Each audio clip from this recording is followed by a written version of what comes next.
Hello, hello. I guess we are live. How's everybody doing? Sorry for the wait. It's a busy weekend. And also it's just getting all my files in order. Ready for this moment. And my dog is whining in the background. How's everybody doing? We're having a good Sunday afternoon or evening, depending where you are, or Monday morning if you are on the other side of the planet, I guess. As is often the weekend tradition for me, I slept in, having my coffee now, stayed up too late last night, so you know how it goes. So we are going to be, I'm going to be working on the Last Guardian's iconic shield. And this is actually taken from the disc of, I believe it's the Japanese version of the game. And so this is actually the actual CD, the DVD, Blu-ray. It says right there, Blu-ray of the game, and it has the shield crest or design on it there. So that'll be my primary reference for now. And I'll probably be referencing some other images that I have that actually, I just remembered I need to pull one of those from the Slack. Let me get that quick. But yeah, for those of you who may not have ever seen my work before, I usually stream with Pixologic on Wednesdays. And it's usually like bi-weekly. So it's like every 2 Wednesdays, you know, every other Wednesday. But I will be doing it more consistently, probably on my own channels, but still be sculpting with Pixologic as well on certain days of the week. And so I'm going to get that sorted out here, but I'll be just doing it more frequently off of Pixologic's channel on my own channels as well. So if you guys want to subscribe to my YouTube or my Twitch, which is at Daniel Lion Arts, and I'll put it in the chat for you in a sec. You guys can definitely feel free to, check out that stuff as well. So, sorry, one sec here. Just saving this file.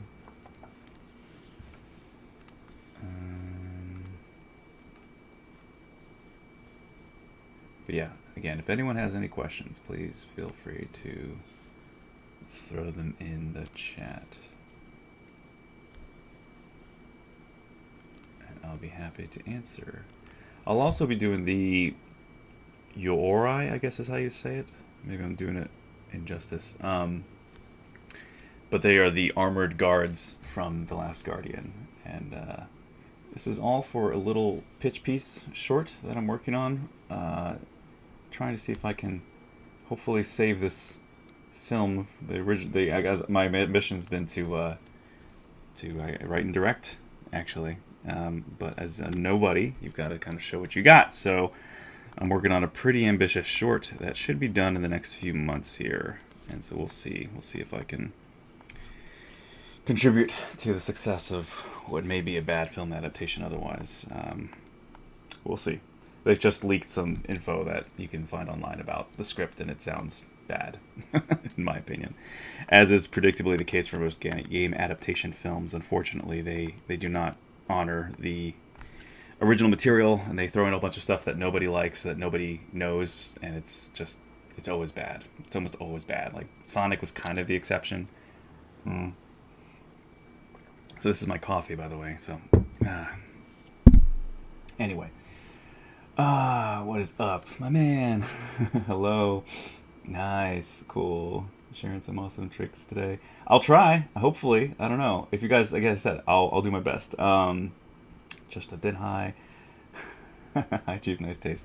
Sweet. All right, guys. So yeah. Anyway, sorry for all the waiting. Hopefully, we get more people in here that will enjoy this.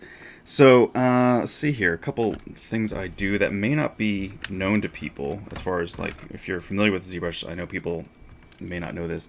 There are some cool options that you can activate and that some people do not know. For instance, there's model opacity. So, you know, you can go in and use light, or what's the word I'm looking for? When you bring in all the images. Oh my god, brain fart. I want to say Lightbox, but I don't think that's correct. Or is that right? Not Shadowbox. Shadowbox is obviously when you're moving to 3 sides. I think it's Lightbox. I'm having a brain fart here. What is it called? When you do this. There we go. Whatever. Man. Brain fart. I'm sorry. So you can do it this way. You can bring in your images and superimpose them over your model. But another way, and I'm not sure why I've leaned toward doing it this other way, but I've just found that I like doing this sometimes where I'll... yeah, hello. Gotta turn that off. There we go. I'll bring in an image plane. So that's going into texture. Click on your image, and then you say load image, and it just boop pops it right in there. And so then you have it in your background. And then I like to turn on the model opacity of the model, and I brought that down here, but I believe I'm trying to remember where that is found. That's the problem when you get so used to a old school. I mean, when you have a long-lasting custom UI. Where is that? Is it modifiers, or is it in draw, I think? I forget. Is it in draw? Just trying to help you guys out. You guys could probably search it and find it faster than I can right now, because I've had this in here forever. I don't want to bore everybody with just trying to find a menu option here, but it's frame opacity. You guys know? Lightbox? Yeah, I think it's what it's called, right? Anyway, I'll find it later maybe. But there is a model opacity slider, which I ripped out from somewhere, and I forget even how I found it. But anyway, it's what does this. And so I brought it down here, and you can see as I increase it, it makes it more solid, and decrease it, you can see through. So yeah, anyway. So I had symmetry on this guy, so I can match this. Because like I said, being faithful to the source material is paramount, I think, in any good adaptation, whether it's film whether it's an adaptation of a film from a book or especially from a video game, because it's a visual medium, which is, I think, why Sonic succeeded so well, is because they really listened to the fans amazingly, and at least got his look right. And of course, they could have even gone even further and made the pupil like the sclera like one gigantic, white mass. But I think that it probably just looked too weird, so they separated the eyes into 2 separate eyes completely, which was fine. It still looked good, I think. But yeah, I think sharing a respect for the source material is tremendous, and so often it does not happen with game adaptations. So anyway, I'm a stickler for detail, probably overly fanatical about it. So that's why we're at this stage. And I started this months ago, so I'm kind of just trying to get my footing again to where it was. And so just doing some rough lining up here. Because the way the level of things the level of attention to detail that I give to a lot of objects is often probably more than most people would care for. But I think that people who love something, they appreciate that then. They notice that the care and passion went into something that is from the minuscule and the minutia to the macro and large. And that's usually how I look at things. I try to look at the fine details, and then I look at the big picture, and it's just like sculpting or drawing, right? You sketch out your general form, you kind of get that laid out, and then you work your way inward more and more. And sometimes you get focused on little areas of detail, and that's quote-unquote improper, but who cares? Art doesn't really have a straight line. It's like that meme of success, right? You see things, success isn't this linear line. It's like this crazy squiggly path to to achievement. And that's really true for so much in life. Title is wrong again, though by now it's almost tradition. Oh, which title? What's the title of the video? Breaking tradition now. Haven't seen Sonic yet. Oh, okay. What is up, Deepak? Pro 4210. I don't know what you mean by title is wrong. Did they... Because yeah, this will be actually the shield will be 3D printed as well, but it's more of like originally I was going to be doing the short live action, and then everything kind of shifted into Unreal, and now it's just going to be all done digitally. So that will be the way it's going. But this will be 3D printed. So if that's what you're referring to as the title being wrong, it's not. I mean, unless there's something else I'm missing, I don't know. I don't really have control over a lot of the stuff that's on Pixologic, and we are simply at their behest. We are subject to them. So often what I'll do then is, did that work? Sometimes, I don't know, I noticed, oh yeah, there we go. Okay. Another thing I do, another trick, this is all maybe, again, the wrong way to do it, but who cares? I've brought out the UI here from the Z app link properties. So you go into documents, and down here you've got your cameras that you can save, right? You've got custom 1, custom 2. And I know we have even more camera options now, but I always use these. I've brought these out here. So you can save your views, load your views. This is the load view button. So once this is set up like that, you can simply go down here and say save views. And then I can simply just leave it as it is, shield 2 view file. Now it saves the camera as it is. If we do a quick save, it saves the project. So if anything falls apart, you can just reload some of these settings if you crash, and it'll all come back to the way it was. Alright, so it's interesting how certain things look a little off center. I'm looking kind of at the center here of the center line of this whole thing. And I feel like it's because I took a snapshot of the disc. I didn't scan it, so it wasn't like perfectly flat. So there might be some lens warping. But again, I'm getting to the point of it. I think I'm getting to the area of nitty-gritty detail that no one would care for. So when it gets to that point, I've learned to let go of certain things and just say, well, I know it's as good as almost anyone could possibly do for not having the actual file. So we shall progress from here. And I have other clips or other shots from other angles of the shield, which show that the handle that the boy holds actually has like the head of 2 Tricos. If you know the character from the game, although my camera here is so small, there's a 3D print of it there.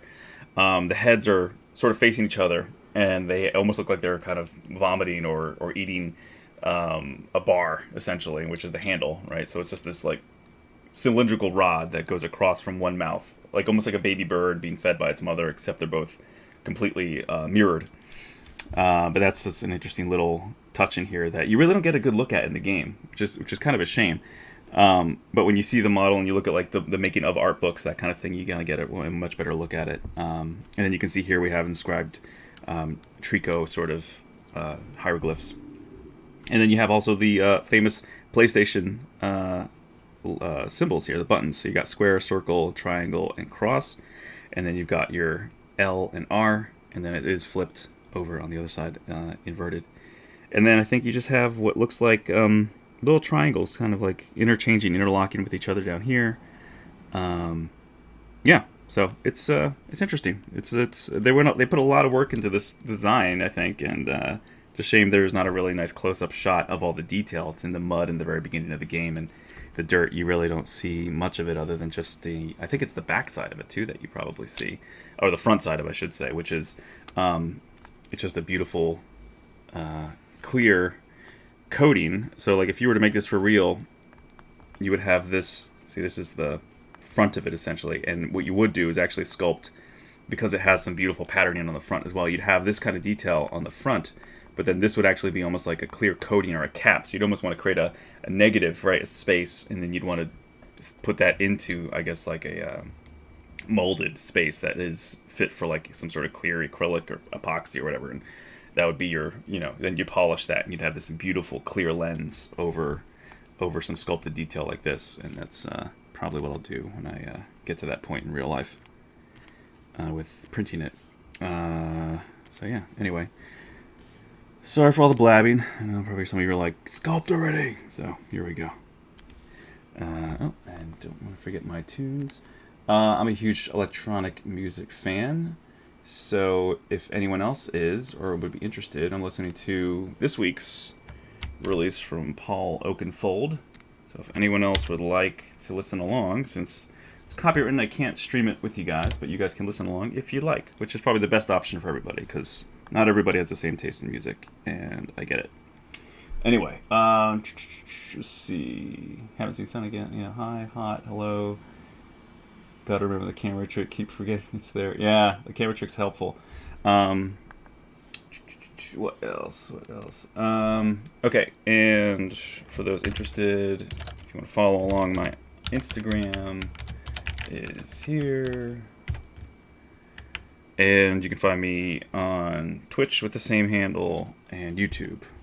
But I'll send up more stuff like that later. Let's get some sculpture going here.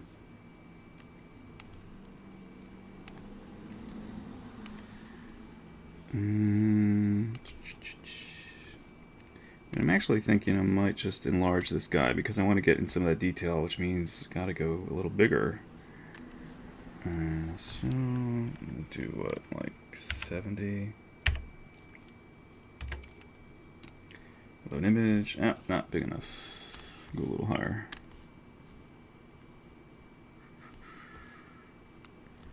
Let's do 150. There we go. Then we do the scroll. Yeah, no, and this is where actually it might be better to do lightbox actually, because I want to get in a certain area of the image, and it doesn't really let you move the image around when you do that. So what I can do is clear it, hitting Control N, bring model bring model opacity back up, and then do the other way. Boom. All right.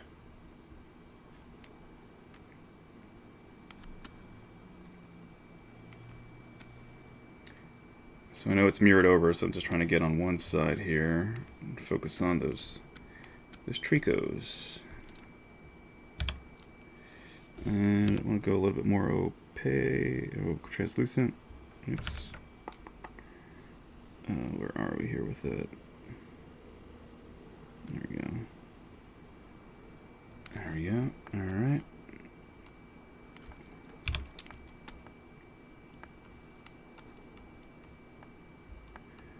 And I have this little plus, little cross sign right there, which helps line up things a bit.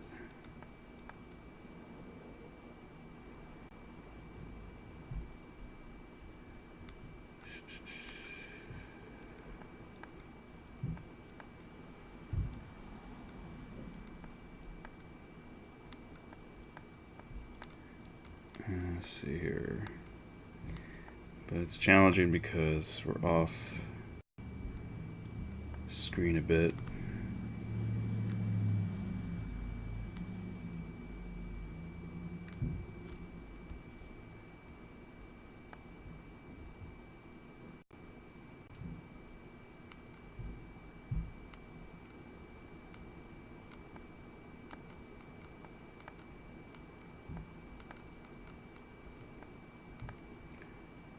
Alright, trying to get this line. Sorry, I know it's not that exciting right now, but we'll get there.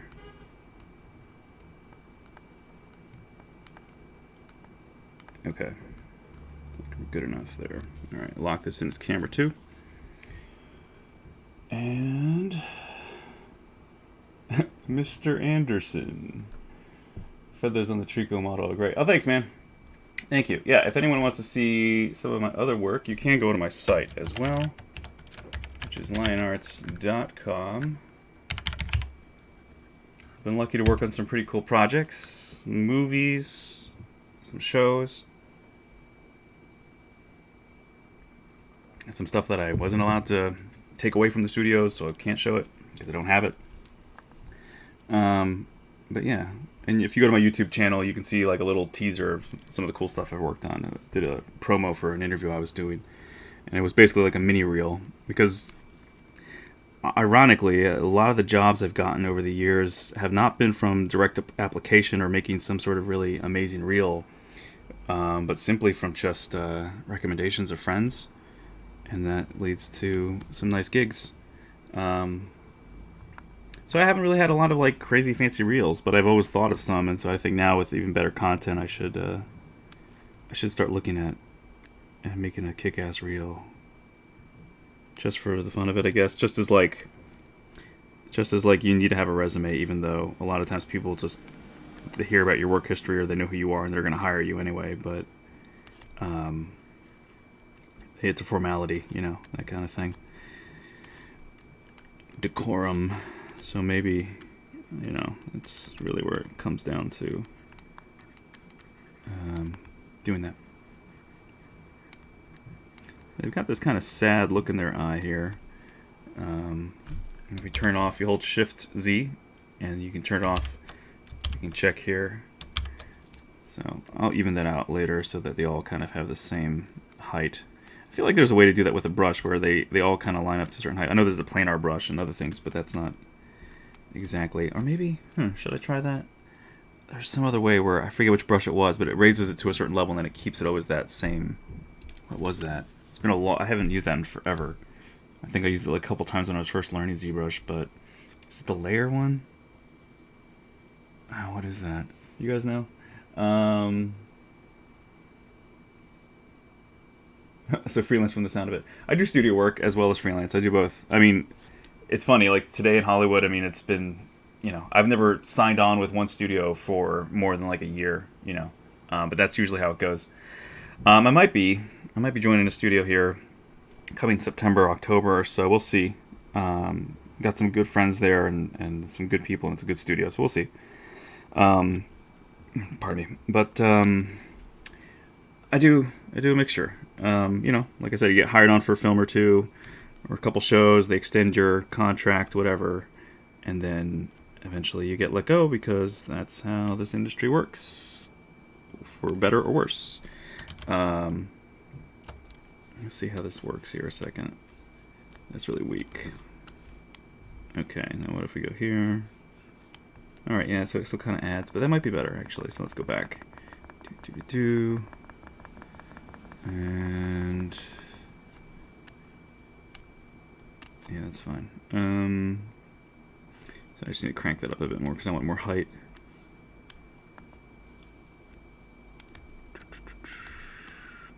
Yeah, let's go even higher. Let's go to 70. 74, yeah, that's more what I want. Okay. And back on.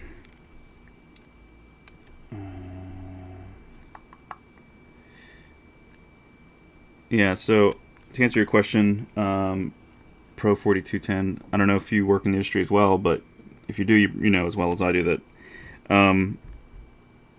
yeah, it goes both ways. I mean, a lot of studio work is freelance work, or vice versa. You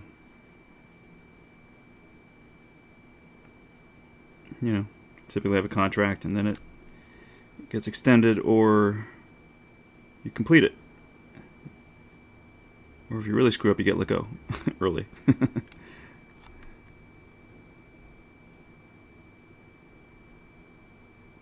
Alright, so right now this is just sort of paint by numbers. This is just tracing, essentially. Just kind of filling in this shape. And then, of course, I'll go in and smooth this out later. It actually helps to take that bar away because at least I can see the other side, and it kind of gives me a little better view on things. That's tab. If you want to take that away, just hit tab on your keyboard.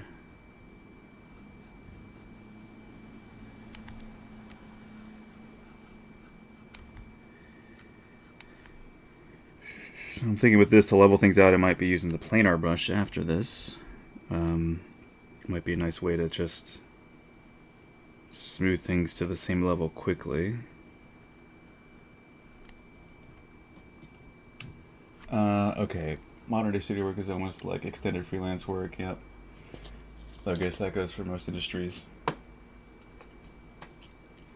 Hard to get a contract for longer than 6 months. Yeah, really. It's a lot of places. Worked in animation studio for a while, but mostly did freelance 2D work before that. Small studio, gotcha. Vasquez, hey! Last time. Glycosamine. Great for joints. I started giving it to one of my dogs. It was great for, yeah. I'm actually giving that to my pup too. It's a little bit of help, I guess. I mean, it seemed like maybe I just have to up his dosage. Maybe that's it. I think it says give it twice a day, and I've been doing it like once a day, so maybe that's something. But thanks for the suggestion, man. I really appreciate it. And my little guy, for those who don't know, I've got a corgi, and he is my furry son. I love him to death. Poor guy's about 12 years old. I've had him since he was born, so since he was 10 weeks old. Since, you know, they usually have to wait a while. And, yeah, he's my little buddy, man. He's family. And, it's hard to watch him suffering, you know, it's not fun. And it can be frustrating at times, too, when he just doesn't want to walk. And it's a mixture. Like, I know he's not feeling the best in his joints, but then he also, when he just wants to be rebellious, and corgis, for those who don't know, are very strong-willed, intelligent dogs. And so they love to be disobedient. They love to be alpha. They're like, I'm doing what I want to do, and you're going to listen to me, human.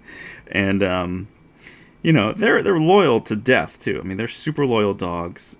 He gets jealous. Like, if I have a lady friend over and they even just hug me, even a male friend, if they just want to high-five me, whatever, even hug me, whatever, he gets jealous. He doesn't attack them or hurt them at all. He doesn't try to get, you know, vicious, but he just barks and just is like, he'll whine, and just, it's pretty funny, actually. Everybody always gets a kick out of it. But, it can get a little annoying, honestly. It's like, dude, stop. It's okay.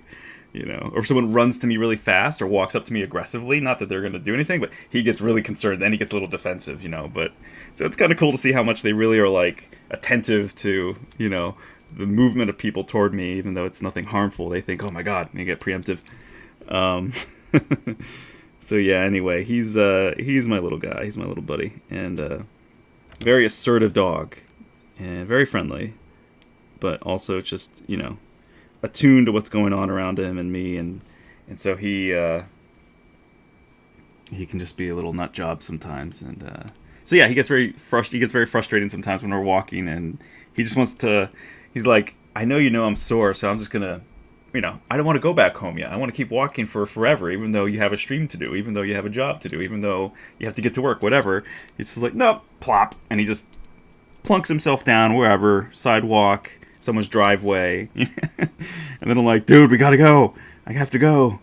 And he just is like, if we're not going this way, if you want to go back home, forget it. If we're going this way, suddenly I'll miraculously get up and be fine. But so eventually I just have to carry him. So people will drive by and like honk their horns or smile and laugh. Or I've even had some people stop us out of the road and be like, is your dog okay? Because I'm carrying him like a baby sometimes. And he's just like, you know, he looks dead or something. And anyway, people just love to see that, but then it also just makes it a challenge just walking in. I gotta get like a doggy stroller or something.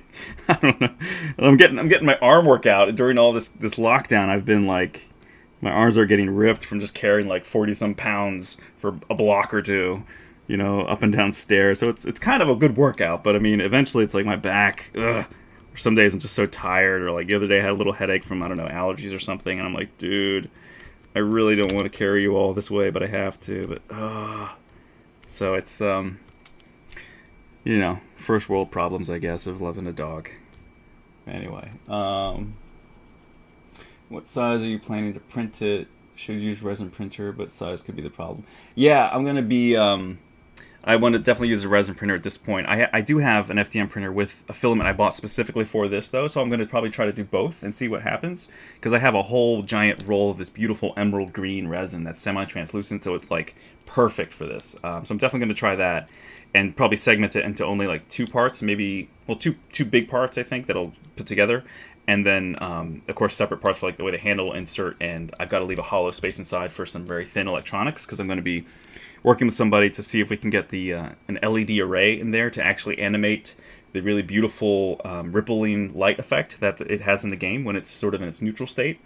And I actually want to have like 3 states, so it's going to have like a little, you know, little circuit board, I guess, with some controllers that will allow it. So when you flip a button, it'll have like one button will make it have one light animation. Then you hit it again, it'll do another light animation, like go solid, right? Like when in the game when you hold it straight out, it just is like, you know, and it has that like floodlight come out of it.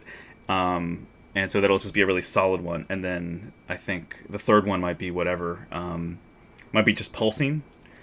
as opposed to the ripple, because there's the neutral one of it in the game. It has like it's almost like a drop of water, and you see the ripple of light kind of like emanate, and it has these. It was really hard to figure out for a while because it looks different. It's really unique. It looks random at first, but when you really stop and analyze it, it's almost like petals of a flower. If you were to draw those drops, like reverse droplets pulling out from the center, so those kind of loops, and so they're sort of like an outline of petals that come out from the center, it looks like, and then they are, you see the light kind of flow throughout that pattern. So you have a mask that's just the white lines, like thick blurred white lines that come out in petal shapes, and then you have light kind of emanate from the center in a wavy, uneven or non-symmetrical pattern. That's what the light looks like in the front, from what I can gather.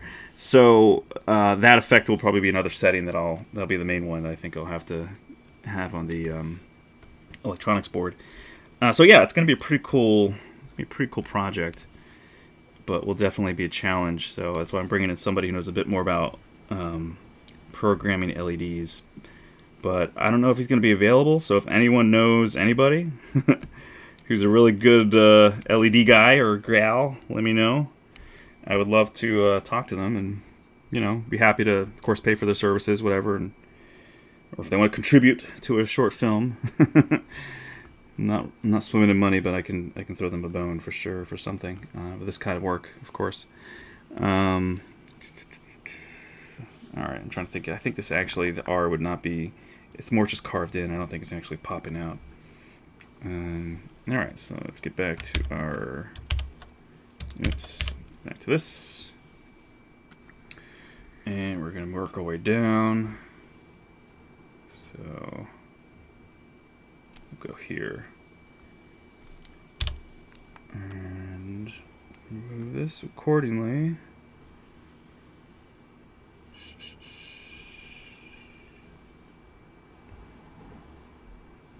All right, there we go. Looks about right. All my doggies. My dog is 15 years old. He's doing fairly well for his age, despite having had cancer too. Wow, I'm sorry about that. So many dogs, get cancer, and I think a lot of it has to do with just diet, and maybe genetics too. I don't know. It could be a lot of things. Probably environment and diet and everything mixed together. Sounds like he's spoiled. My dog is spoiled. Yeah, probably too much. Our pet family members can't all become possessive of their masters. Macaw, very big parrot. Yeah, macaws are beautiful. 25 years old. Wow. She will be jealous when others are over and let out blood-curdling screams. So we need to cover her cage, and when the visitors leave, she's allowed to roam free again. At which time she will seek me out and bite me to remind me he is number one. That's hilarious. Oh, man. I read recently that dogs have the oxytocin hormone like humans. Yep. And care hormones, and so they really do consider you a friend. It's not all bad. Yeah, of course, yeah. There was always that we now say stupid, I guess, but back then it was a reasonable debate, where back in the day to say things like the psychology of an animal or the mind of an animal was almost like heresy, in the psychological fields. And of course today we know that, animals have minds a lot like ours. They have the same neurotransmitters. They feel a lot of the same emotions, of course, in varying degrees. But it's like closer to what like a child, a mind that would only reach a certain level of intelligence and never surpass that. Really, that's an animal. That's a dog. They can learn new tricks and learn new things, but they can never really learn to speak, for instance, or certain things they're just not physically capable of. Just like neurologically, I guess there's a limitation, of course, but. I'm just trying to think what to do here. Just trying to carve it in. So yeah, I think dogs are incredibly emotionally intelligent and attuned to our feelings, and have very strong ones toward us as well. All right, that's not strong enough. Let's crank this up to 40 something. Yeah, that's more I'm looking for. And I'm going to go higher here because we are not nearly at enough resolution either, and I don't want to have it too muddy. Probably have to sharpen everything up later anyway, but... Alright, what do we got? Let's, delete that.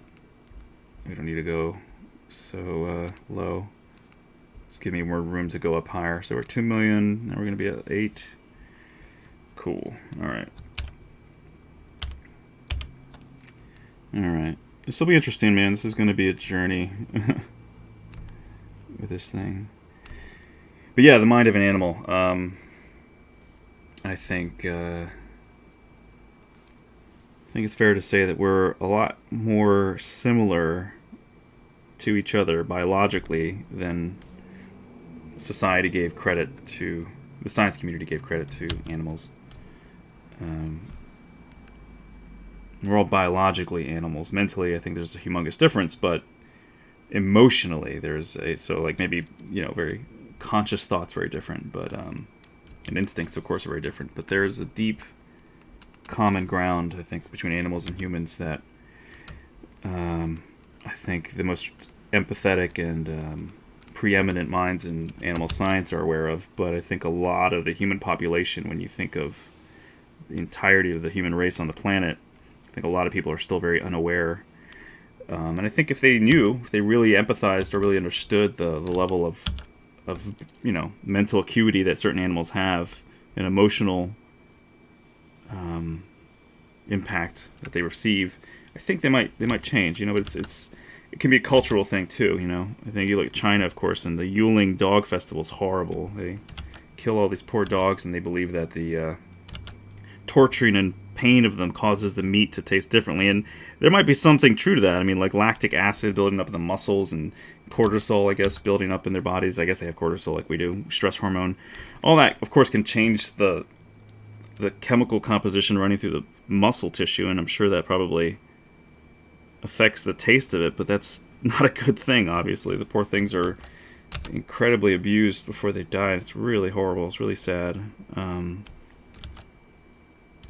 I was talking to a friend of mine who she has 2 rescued pit bull mixes, and one of them was thrown with its brother and sister from a moving car on a highway.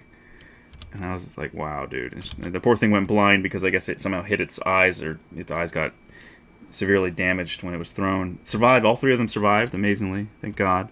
But those assholes, I mean, my God, if I saw that happen, I'd probably go to jail for what I do to those people, because that's just inhumane. I mean, I don't understand that. That's like one step before becoming like a serial killer. That's crazy.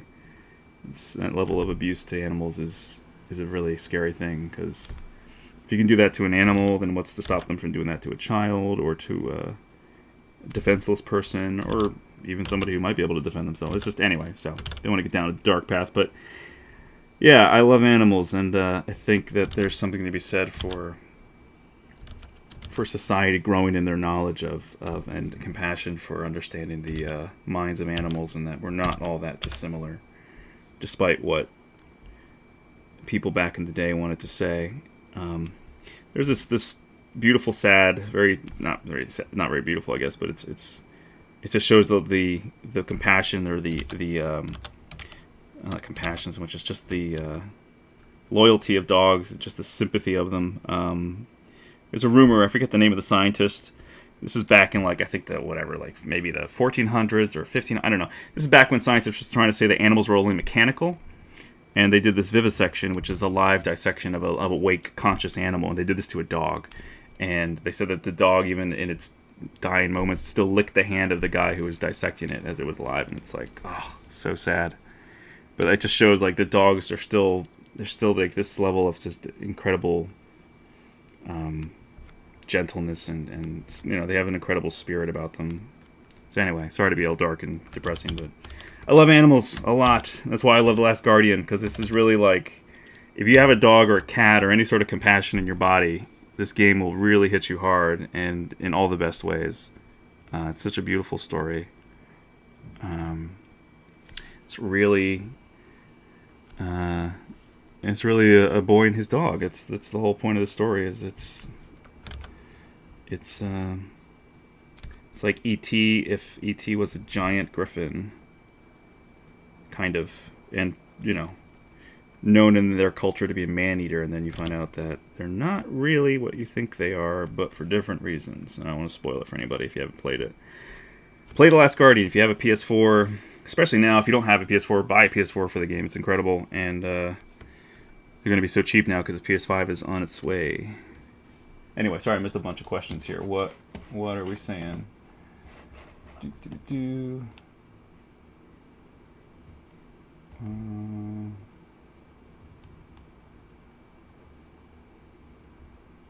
Easy for handles, just in it. Yeah, I could use the head, and then, but it's like the heads are not as detailed on this as they are in my sculpture, so I'd have to like, I could just ZBrush it and make it mushier, like muddier, smoother.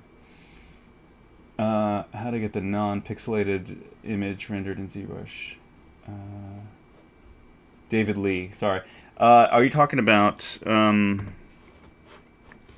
image I have for the shield? I mean, it's pixelated because I took it with an iPhone camera, and it wasn't like, I think even the actual image on the disc is not that high res, if I'm not mistaken, because the game asset isn't that high res. So it sort of all trails back to the original piece. I could actually grab the disc and show you. I think I have it. Where do I have that disc? Yeah, because that's actually a good idea. It's a good reference. I think I have that one in the living room. I'll go back and get that in a minute. I'll show you guys. It's sad how animals are treated, but you can't unteach human stupidity. That's true. Yeah. Try raising the document resolution, I think. Oh, yeah, there we go. Empathy is unfortunately something you have to learn, and not everyone gets taught those lessons. This is true, I believe. I believe empathy is not completely innate. I think some people are more empathetic than others, obviously, and that's partly or largely due to raising, how your parents teach you, or your caretakers, guardians. And then there unfortunately are very sick people in this world who do not have empathy because they are either mentally incapable of it, or they've been conditioned to be the opposite. Sculpting. Oh, so we're talking about title. Sculpting 3D print iconic characters. Yeah. That is me. The stream title has been updated to line art sculpting 3D print iconic characters. Oh, it's the okay. What is that? The Nightbot is saying the same thing. What? Okay, whatever.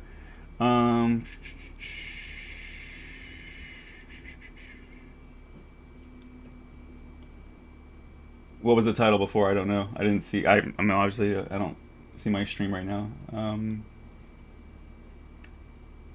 Oh, okay. So it was.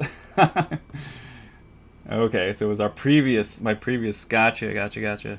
That's funny. Okay. Gotcha. It was a previous host. Alina. Cool. Well, thanks for taking care of that, guys. I didn't realize, because I don't see that here at all. I don't really. I mean, I guess I could go on to. I'd see the delay then if I go onto YouTube. But anyway, thanks for catching that, guys. Yeah, empathy's huge, though. I think that's such an important human trait, and such an important. Empathy will save humanity, and I think we need more of it in the world. We need more people to be compassionate, be kind, be understanding, forgiving, all that. You know, it's like everyone's bringing up the great Martin Luther King quotes in light of current events, and I think he is still a great mind, and I think we need to all listen to that more. You know, you can't kill hate with hate. You can't stop it with hate. You need love.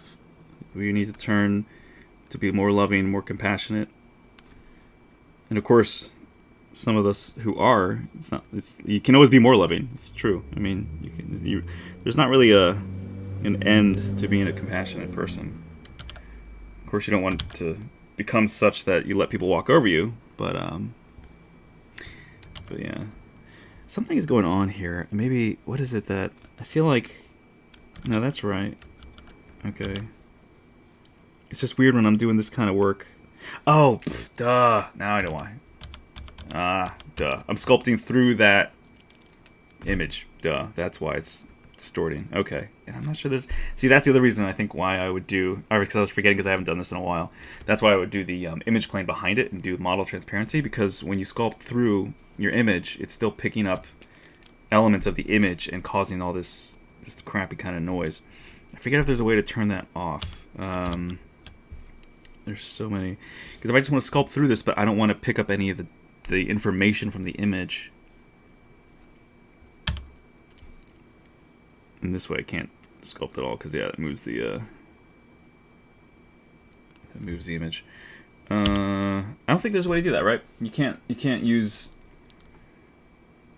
Lightbox and not sculpt through it and not transfer information. Because like, I want to sculpt, but I don't want to like use this as a alpha, essentially, which is what this is doing. It's kind of treating it like an alpha. Your photo was right.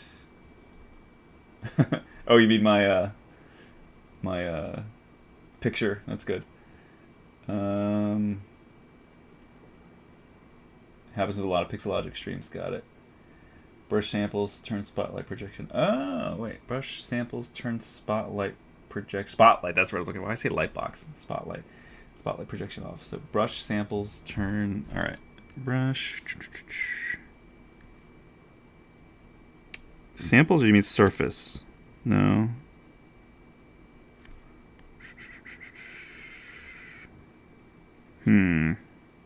Oh, samples. There we go. Derp.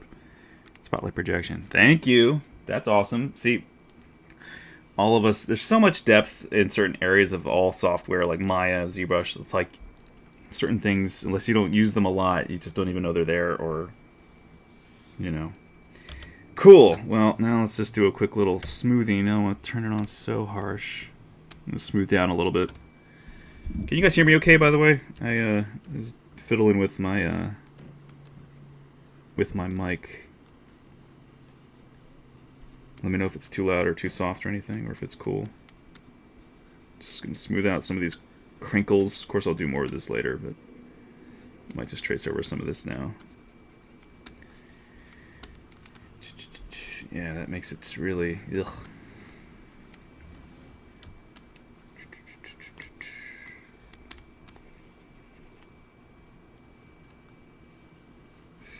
Okay.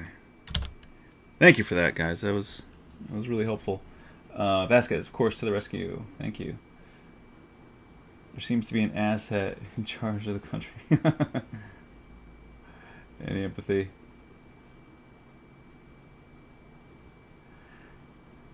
Volume level good, cool.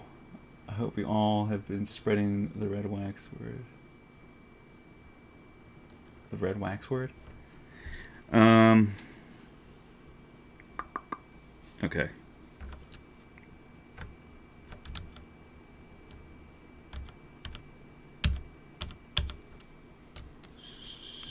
All right.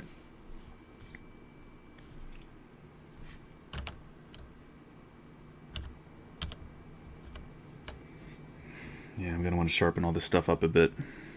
There's also a really cool plugin. I think I have it on here. I know I have it in my mobile solution, but I'm trying to see. Do I have Ryan's tools in here? Yeah, I do.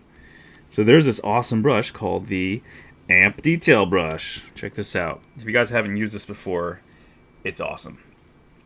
So it lets you... Sorry, I'm just seeing how the light's bouncing in here. Select it. Let's go. Oh, there it is. Okay. Come on. There we go.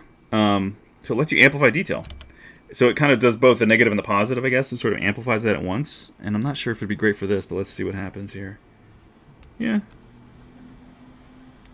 Yeah, that's pretty good.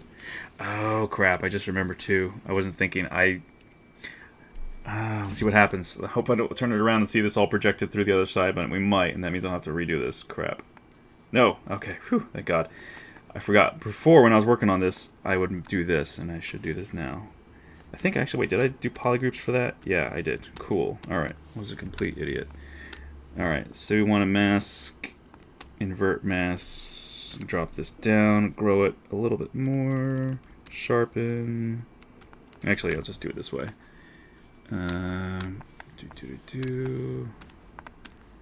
Just hide it there, and then mask, invert. Alright, there we go. So that way I don't accidentally punch through the other side at all, or have anything go through and then be like, you know, you do all this work on this side and then you turn it around and you're like, oh my God! And then you've got to, you know, figure out ways to clean it up. Alright, back to it. Was that? No, 2 was before, right? Yeah, that was before. At least it's the same scale now. Okay.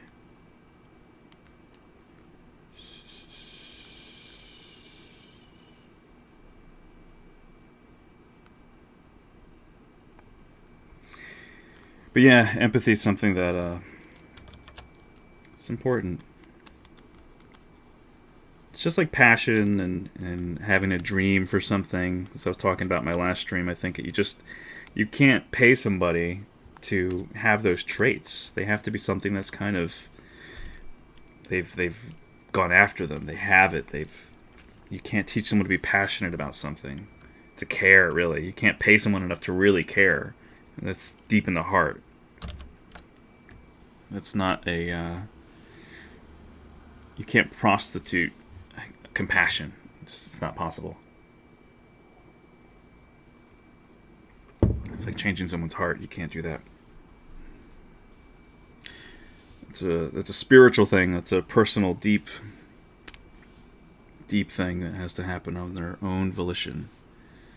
It's between them and God, or them and their own brain, or the universe, whatever you want to call it. But yeah, you can't make someone become compassionate. You can't make someone really care, unfortunately. You can show them, though. I think that's the only and best way to perpetuate empathy and compassion, is to be a living example to people, right? To try. And I think none of us are perfect. I sure as hell know I'm not. But the point is to try, right? Do your best and try to make the world better by being the example. It's that great Michael Jackson quote. I mean, of course, it's not really his. I think it's been said by so many people, but the idea of being that change, right? You start with yourself. You know, loving thy enemy is pretty hard.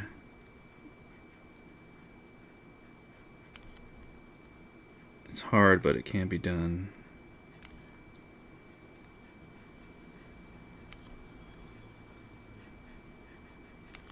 Alright, there we go in here. It's coming together.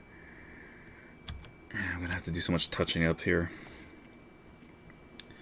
It's hard to tell with that logo and the title there in Japanese in the way. I don't think there's anything else behind there, is there? I wish there was just some really solid image of this somewhere. No. Okay, it looks like it stops there. I mean, I wish there was just I wish I could find this map, this actual texture map somewhere, but I don't think anyone's figured out how to rip. I think Sony's encoding on their games is so good. I don't think anybody's been able to rip anything from a PS4 game yet. Because that would be, like, super useful in this case. It'd be really helpful to start with those assets and then make them much more high-res for filmic quality. What do those? I mean, this is the bummer. Is like it cuts off the disc. I think has a branding, has all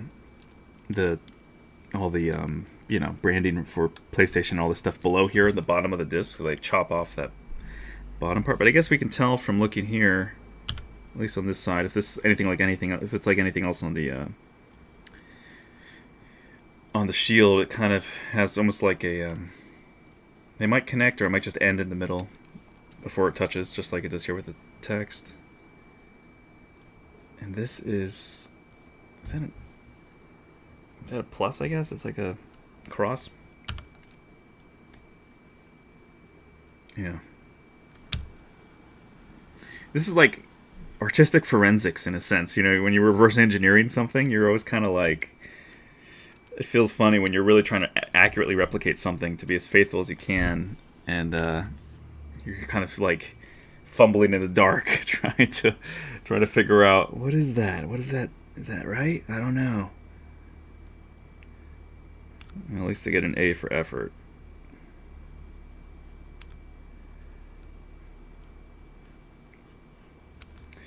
But yeah, for those of you who want to know, like, how are things done when you don't have the assets? This is kind of how it goes. You find all the best reference imagery you can, and you go to town.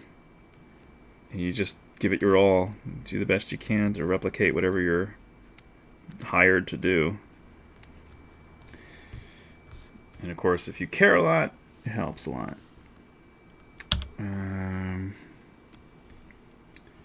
So I'm trying to look at like this rim here now again. Yeah, because it looks like the cuts don't actually complete. Like if you have this curvature, you know, this rim around the area that bulges out slightly or up, the cuts don't go from the complete one side to the other. They kind of go in the middle, and then there's this space like right here. So all the cuts are like, it's almost like you took a cookie cutter or something that had all those little rivets and just stamped it, but you didn't like cut through the whole tube. If I'm not mistaken, that's what they're doing.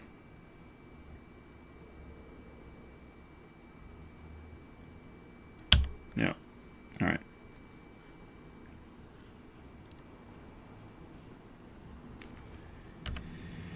I'm just trying to think what else to really work on right now before I start sort of amplifying detail and cleaning things up a little bit, tightening everything up. You know, I really want to keep it tight and clean and nice. Because this will be pretty prominently seen in the short from how I designed it. A couple major shots that this is really close to the camera. So for those who don't know, I've motion captured my entire the boy's whole acting. I've done it all pretty much. I'm going to be doing a mocap X for the face, so I'll be acting the boy's face as well. So I'll be using my face with the iPhone, and that connects to Advanced Skeleton and the face of the kid. And yeah, it'll be pretty cool if it all comes together. It's like we were in this incredible time right now of tech where you have access to so much stuff that is professional grade, or you can get that level if you know what you're doing.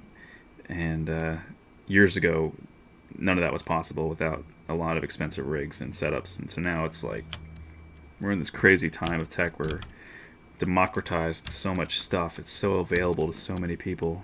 It's pretty cool. All right, the next challenge here I think is going to be that top part in between the trico heads. So let's move this around here. All right.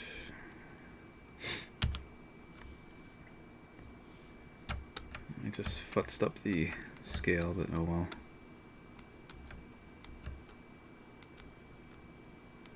I'll get back there pretty quick.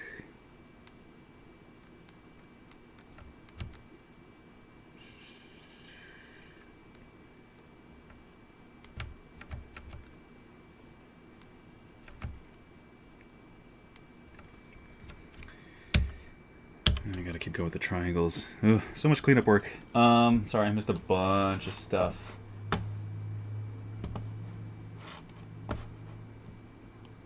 What are we saying?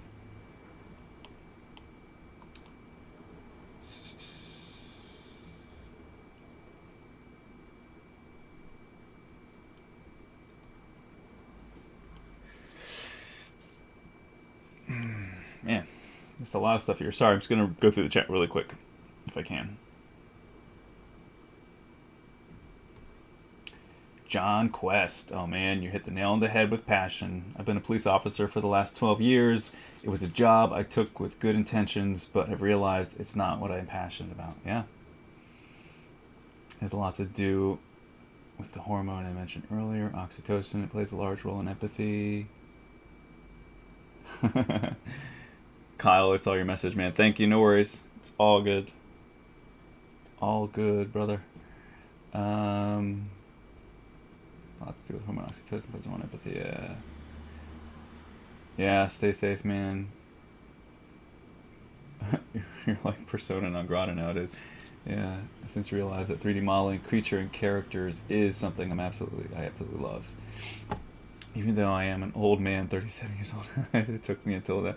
Dude, then I'm old. I'm 37. I'm about to be 38 in September, man.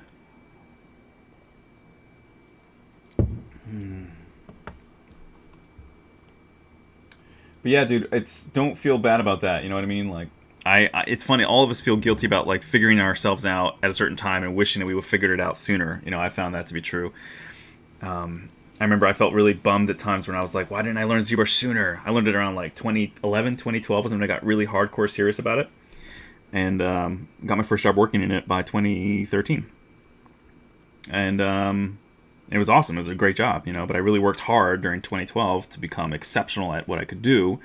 And in my area, I beat out a lot of people for a gig, so it was great. But, you know, that was a while ago. And at that time, though, I was looking back and seeing other people who were far more advanced than I was. And I was like, damn, I wish I would have learned about ZBrush sooner and, you know, just jumped on board sooner. But I only realized it was invented the last year I was in college, which was 2002, right?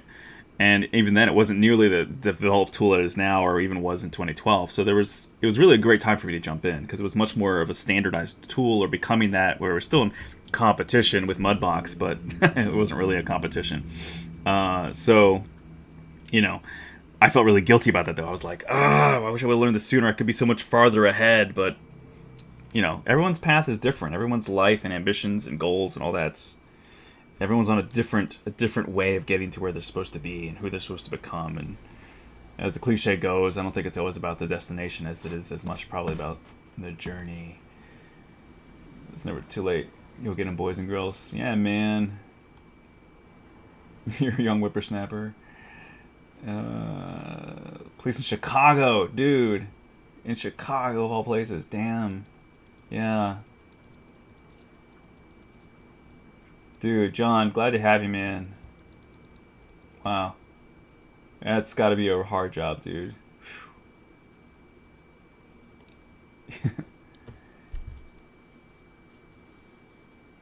Any reason why I'm not using the picture as a normal map and baking it or using it as a displacement? You know, that's a good idea. I probably should try that.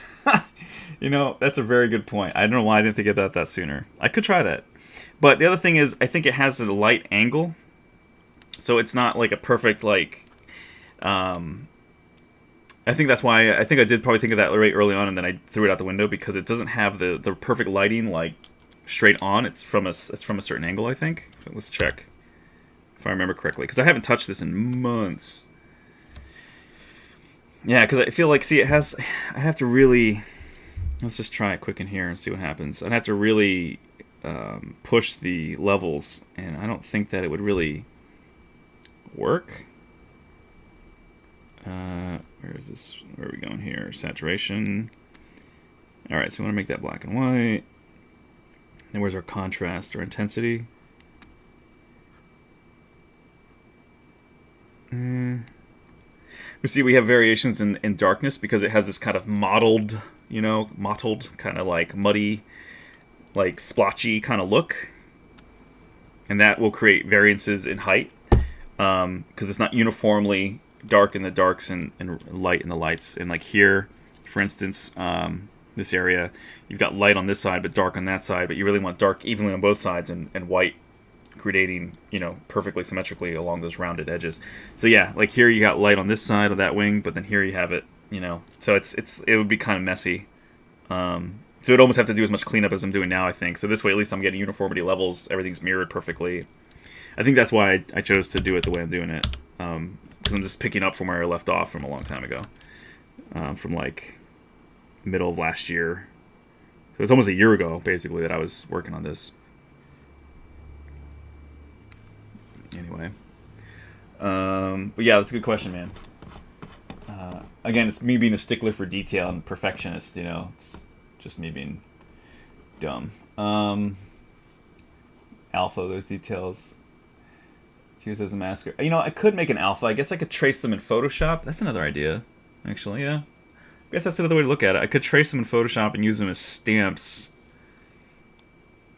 And that's a really good point, actually, because then it would all be, or I could make the whole thing in that and then do that. Yeah, that's true. I could try that. You know what? I could try that. I could do that on here, too, and show you guys how to do that. LOL, restream bot, agreed. I'm speaking from the perspective, should have pursued a career right out of high school, so 20 years late, but yeah.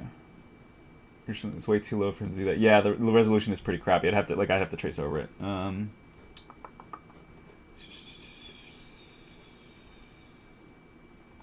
Hard operation, man. Huh. This is true. It's not how many years, it's how many hours. That's a good point. Oh, nature, you're such a jokester. It's funny. 2020 hindsight gets us all shaking our heads. Yep. Man, John Quest. I'm assuming your last name is obviously not Quest, but that'd be hilarious if you were actually something like Quest. And everyone would be calling you Johnny Quest. It's like that cartoon from, what is it, the 80s?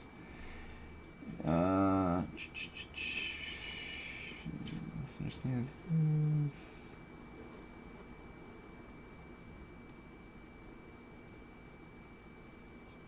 I have no idea what a Generation Z is. Funny. People born after the year 2000 or something. Yeah. Oh, here we go. Hey, Master, you project the image on the mesh like a stencil. Yeah. We already covered that. Sorry, I must go to sleep. Definitely check that stream tomorrow. Santa Workshop. Thanks, dude. Spartamus. You can use Spotlight. This makes it the same for all of us. This is true. We're all on a one-way ticket, man. And almost caught up here. Sorry for anyone waiting for me to keep going. 2 limited stencils in the stencil tab. Alright. Stencil tab.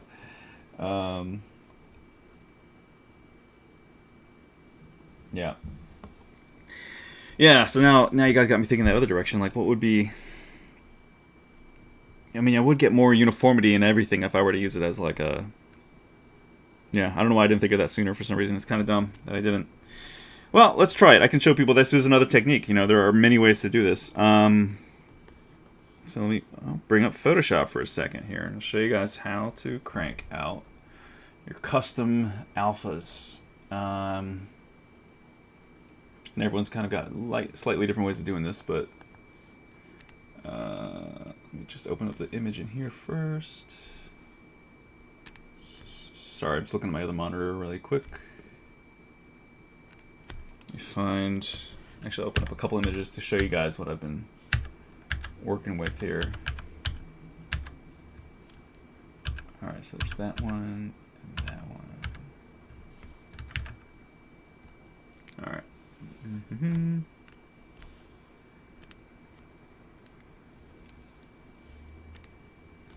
Alright. And this window is huge compared to my other ones, so let me shrink this down. Alright, so we're going to jump into Photoshop for just a minute to show you guys. Might be more than a minute, but whatever. But this is all techniques that we would do for all kinds of alpha creation in ZBrush.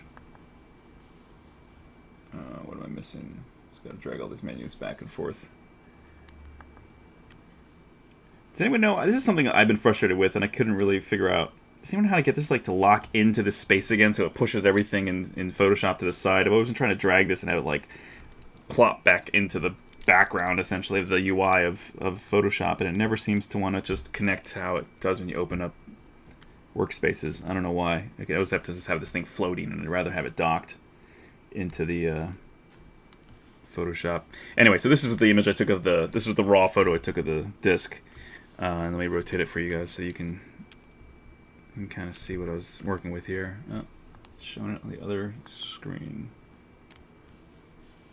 I'm gonna make it a layer.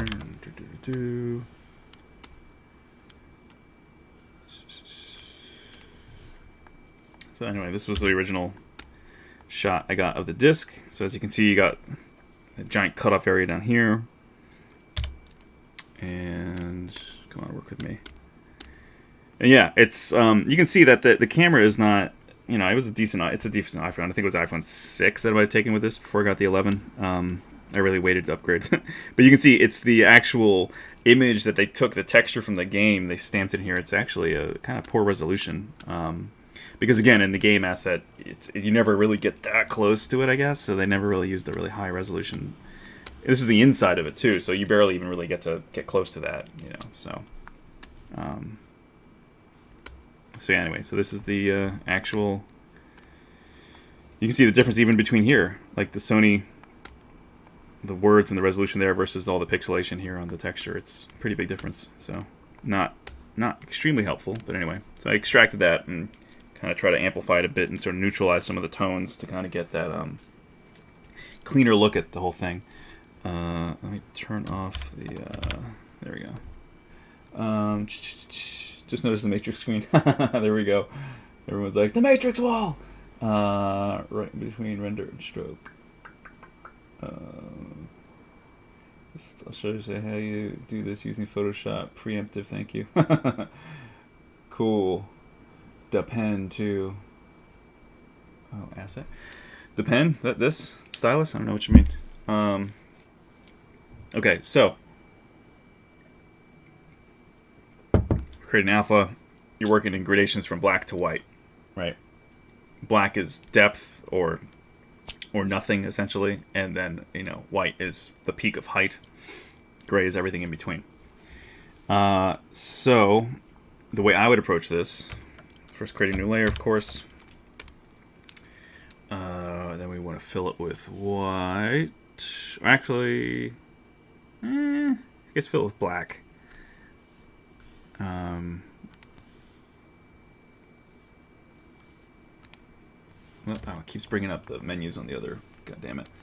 It's bringing the menus on my main screen, so I'm like, "Where's the menu?"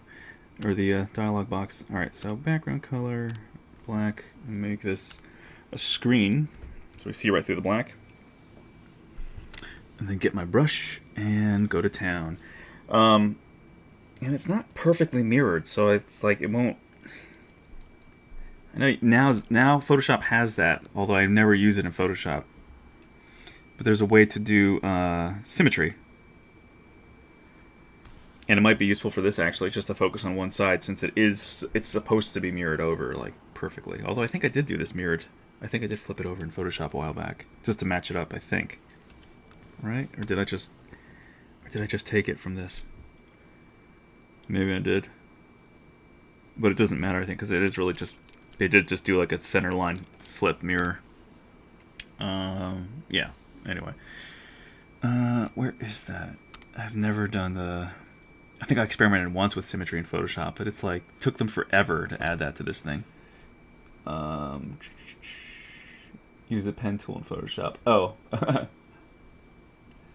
The pen tool. Oh, yeah, sorry. I didn't even realize it was Vasquez saying. Of course, Vasquez wouldn't be the stylist. Yeah, sorry. The pen tool. Oh, yeah. So you mean the, where am I looking here?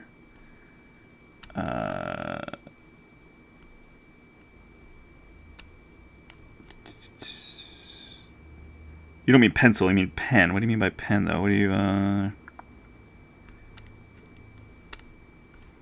pen tool. Symmetry is the butterfly on top. Oh, yes, that's right. Thank you. Interesting. Okay, so then... Oh, cool. This is cool. Useful.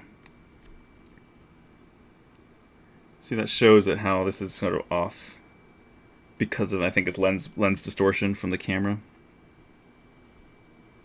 So if I want to keep this accurate, I have to go a little bit more like that.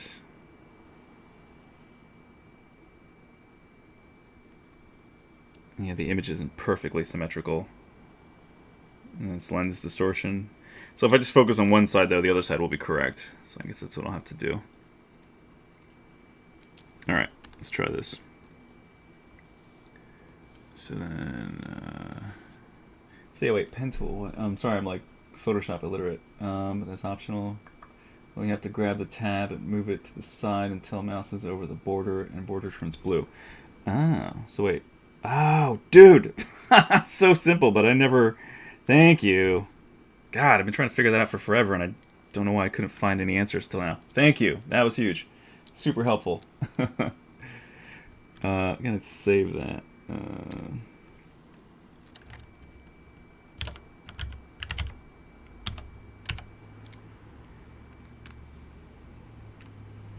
All right, saving that. Symmetry is about flat. Yeah, okay.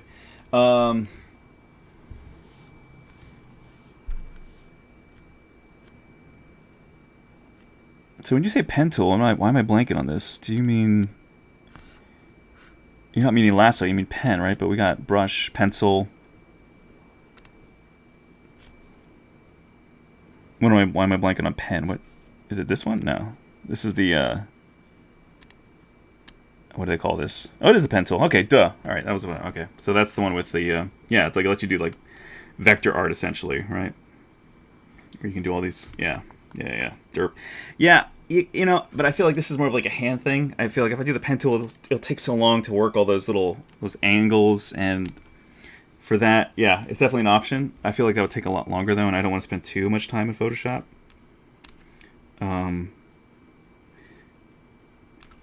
But yeah, I think this will be just fine. Man, this is great symmetry. Yeah. Now that you said the butterfly, I was like, oh yeah, I do remember that from like a while when they first added that. It took them forever to add that. So my idea here is that I'm going to do it in white and then do a Gaussian blur to kind of smooth out the angles uniformly so it has a nice fall off. And then I can adjust that in 3 dimensions more so with ZBrush. So again, probably just do outlines here and then fill to really get the maximum amount of time out of this thing.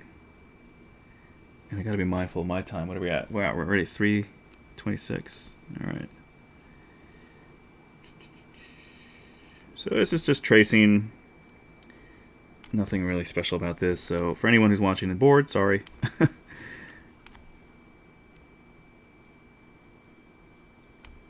It's like some of these things you almost have to just like step back and look at and be like, what is going on here?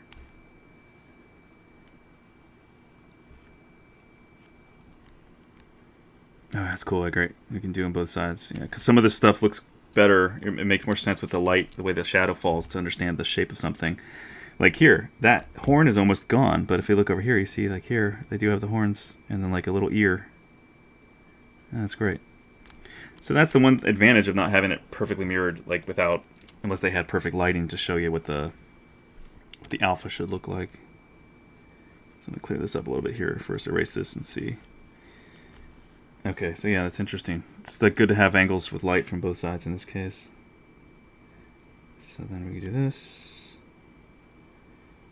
Kind of give it that sad, sort of sympathetic eye. And since these are all like holes with the eyes and nose, I'll probably just do this myself here by hand. And I can fill in the rest later.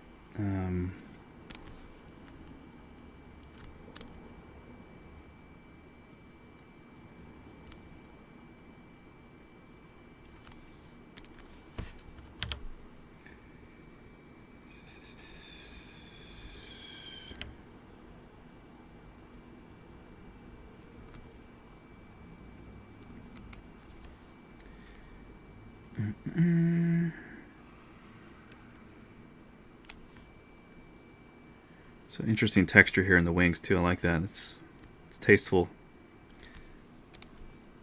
Another interesting fact about some of these items, if I'm not mistaken, this is a little hazy in my brain from when I read a long time ago, but like I was talking about earlier, like the name of Trico has such a meaningful definition. And equally so, this, they call it a mirror shield. And if I'm not mistaken, I might be a little hazy with this, but pardon me, the mirrors, I think, like it's an Asian or Chinese culture, but I guess Japanese too. Maybe it's overall an Asian cultural thing. Way back in the day, they would I believe the mirrors they had something to do with people passing on, if I'm not mistaken. And they were, I think, buried with people, I think, if I'm not mistaken, something like that. It's really foggy, so if I'm wrong, forgive me. But I just remember that there was some pretty strong significance to the mirrors, and that they're really beautiful archaeological artifacts now that you can see in museums, like natural history museums, all over the world. And they're like this. They're beautifully ornate. I think a lot of the handles actually have like just a little knob, so you could hold it with your hand, you know, like a little knob between your fingers, instead of a full handle. But I forget exactly why they were used. Maybe some of you guys know. I don't know. But it was just an interesting little thing again, where it had some deep cultural significance. It wasn't, again, just like some random shield just to be a magical shield. Like there was thought. You know, Ueda-san put a lot of thought into a lot of this. It wasn't just thrown in there randomly just to be ornate or interesting. There's a lot of thought and depth put into Last Guardian that is extremely subtle. Like what the butterflies mean, the blue butterflies, you know. I don't want to spoil it for anyone who hasn't played the game, but if you look up what blue butterflies mean in Asian culture, it'll tell you back in the day what they represent. It's pretty powerful stuff. It's pretty cool. And they don't spoon feed you this, and that's what I appreciated, is I had to look some of this stuff up. Like, what is the cultural significance of some of these things? And I think in a film you could easily teach people some of these facts and elegantly show them some of this incredible historical I don't know what the right word is, but I want to say artistry, I guess. But that, yeah, I mean, it's like significance. There's some beautiful symbolism in this game, and it's from a very mature perspective. And yeah, I don't get the whole name change thing. They wanted to make Trico's name Tree, which is just horrible. And I think it's horrible because the meaningful name that he has is so good. And I mean, if they want to say something like, well, kids, it would be too hard for kids to remember how to say that, or people, well, dude, I was a single-digit age and I knew Styracosaurus and Tyrannosaurus Rex and weird, you know, Deinonychus. Of course, everyone knows like Velociraptor, Monoclonius. I knew all these huge, weird dinosaur names, huge for a 5-year-old, 6-year-old. And so a name like Toriko is not hard. I don't know why they would change it. I don't know why they want it. It's just so dumb. So many missteps they're already taking with just the outline. Ugh. Sorry. I'm just negative about it. I'm just salty about it because I'm like, dude, they got the wrong people working on it. Do you want to make money or not?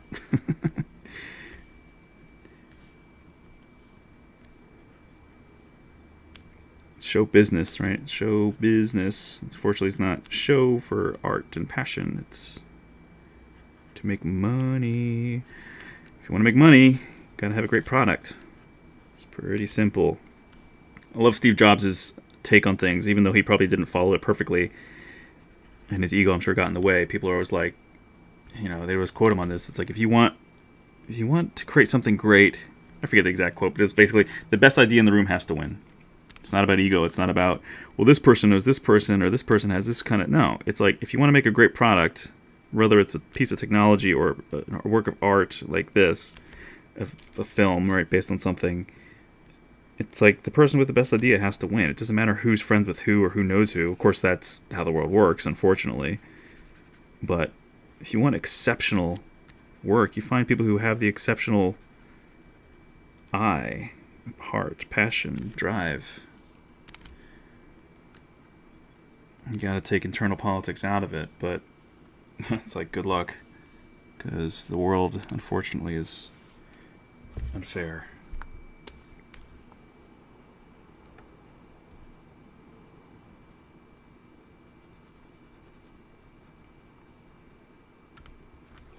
And keep going back there when I should just be hitting X. But I don't have X on the buttons on my Cintiq.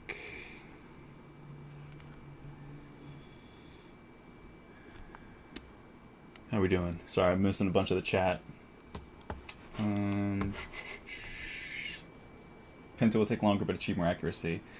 I don't think you're after that amount of accuracy. Yeah, in this case, it's like that amount of accuracy is sub-pixel in here, and these pixels are huge and chunky, so the accuracy is kind of useless in this case. But it would be great for other circumstances where you have to be like super tiny pixel perfect. What music are you currently listening to? Mozart or Chili Peppers? Are you asking me, Dougie E, or are you asking someone else in the chat? I'm listening to Paul Oakenfold stuff right now, and it actually moved on to another on SoundCloud after it's done with one stream. It just moved on to the next. So actually, I'll share with you what I'm listening to right now. It's actually pretty good. It just randomly moved on to Marcus Schultz, Global DJ Broadcast World Tour, Tokyo 2020. So this is what I'm listening to right now, if you want to know. I love everything, though. I mean, I was listening to Pachelbel, you know, Canon in D. I got a little spin on that. I know it's like a wedding song everyone knows, but I love classical. I love orchestral. I love soundtracks. I love electronic. My big genres are classical, like soundtracks, and electronic. Let's see. That goes to make an image symmetrical. Create a document with even scale. Yep. Guides. Create guides. Half. Yep. Cut in half. Copy, paste, move over. Yep. Chinese mirrors are used to spook ghosts and demons. That's what it was. Yeah. And that's why people hang mirrors in their windows. That's right. Thank you. That's it. I knew it was connected to the supernatural in some way. And what a great... See, again, like, what a great... it's just meaningful, right? So to scare away... Because in the game, the thing's coming at you, and what you use the mirror to do in the game very early on, like very first part of the game, you get the mirror very quickly after you feed Trico a couple barrels. You acquire the mirror...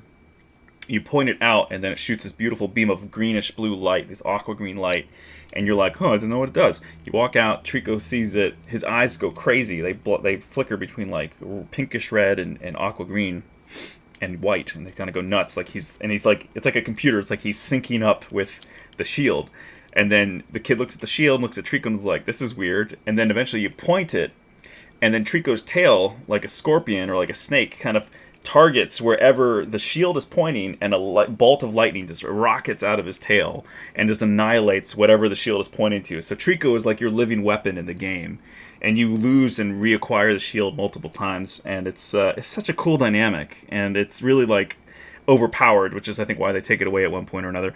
But it's not, essentially it's not overpowered, because it helps you get through certain areas. Like you have to blast like some statues or a wooden door that's blocking your way and stuff, and it just annihilates. It's like lightning. It just annihilates whatever you hit with it. And of course, these guards that I'll be working on, I guess, on the next stream, because we're not going to get it to today. The guards, the Yuori, are these possessed, armored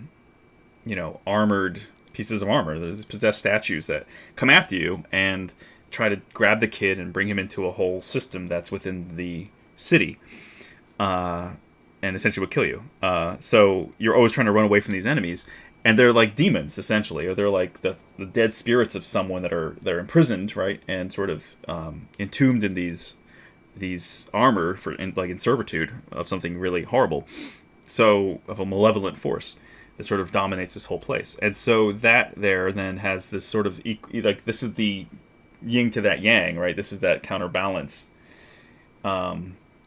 Yes, because they don't know they're dead. Yeah, there you go. So it's like the shield is this perfect like weapon it's in the mirror shield is that defense against the demons or the ghosts. It's such a perfect, parallel to all that. I just think it's brilliant. But again, they don't tell you this, right? You have to look this stuff up.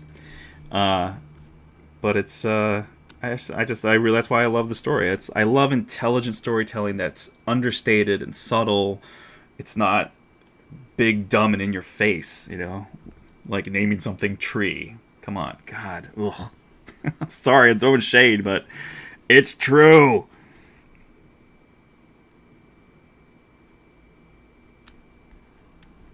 All right, we're almost, what are we at? 3:38? Okay, we got some time still. All right.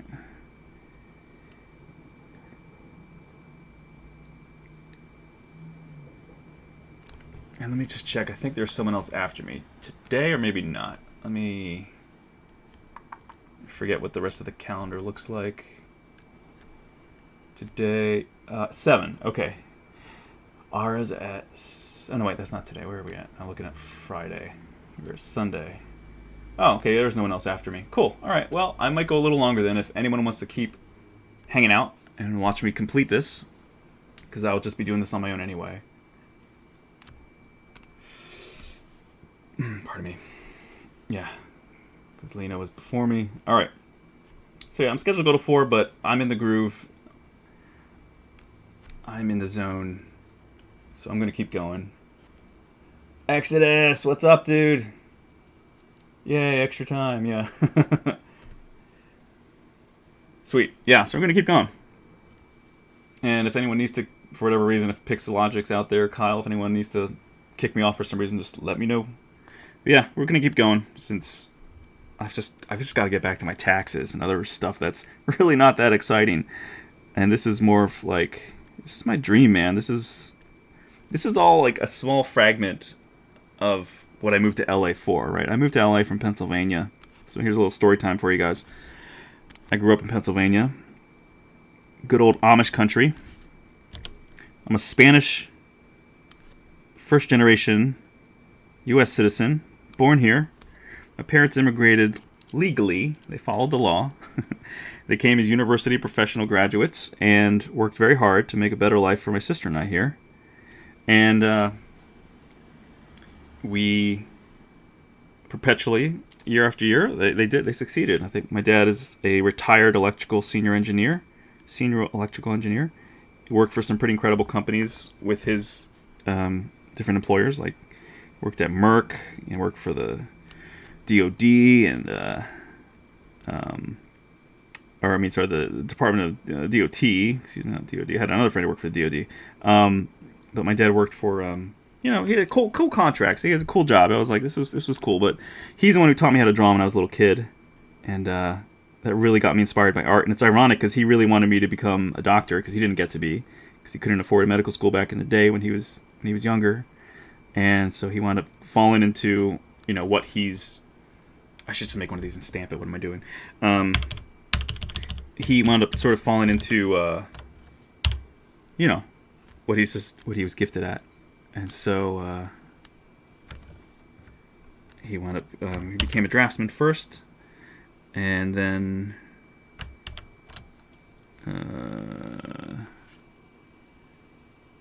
let's go. Actually, yeah, I guess I can't do symmetry while I do this, but I'll just mirror it over.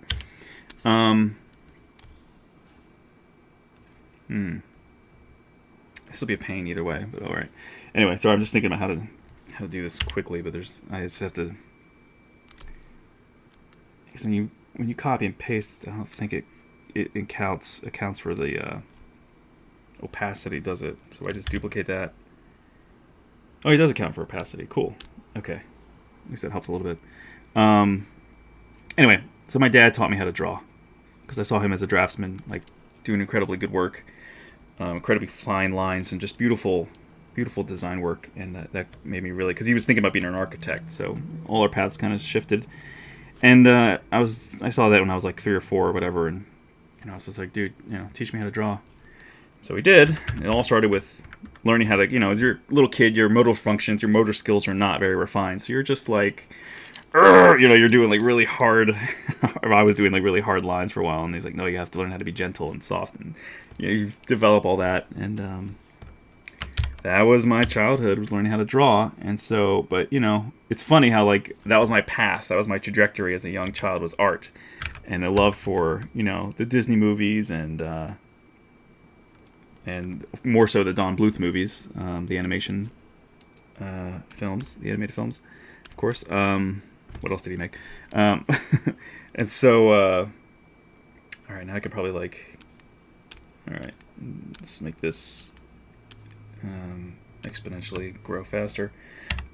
So yeah, that was my childhood, learning how to draw from my dad. And then my sister, of course, was very artistic, and my love for doing voices and whatnot, we kind of comes from my sister too, because we would tell these funny stories as kids into this dual tape deck that my dad had, and we would always borrow it and do voiceovers and create different characters and whatnot. And so that all these, it's interesting how like as artists, I think so much of your childhood and your loves and interests, they all kind of come to the surface as an adult, as a professional in this field, and they often can be huge inspirations or motivations, or even unknown to you. You forget that these were some of your first loves or interests, and then they kind of come rushing back later, and yeah, it's just cool. So that was my childhood. Grew up in Pennsylvania and went to university there. Did a little time down in South Carolina. Didn't like it. Came back up and sort of finished up in Pennsylvania when I realized that I worked 2 years in an ER and was like, I'm not happy watching people die and suffer. So I was like, I want to do what I really love, but I was struggling with guilt. And then eventually I was like, why am I feeling guilty? Because I thought I was doing something selfish to be not doing something so altruistic as working in an ER or working in a hospital to physically, tangibly help people.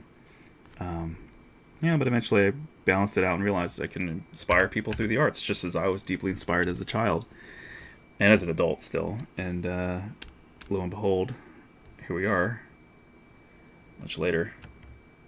And it's my job. It's my career.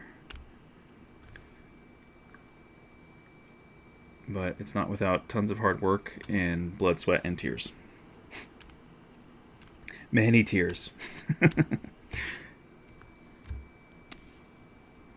Alright, so this is interesting. So you see the distance here, and yet here we're really kind of running into that. It's the lighting, I guess it's the shadow. What if you flip this horizontally?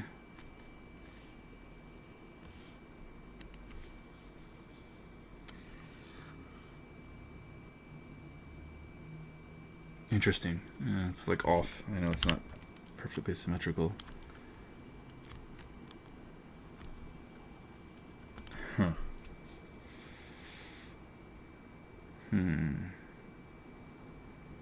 But what if duplicate that and then flip it over again? Wait, what? Yeah, all right.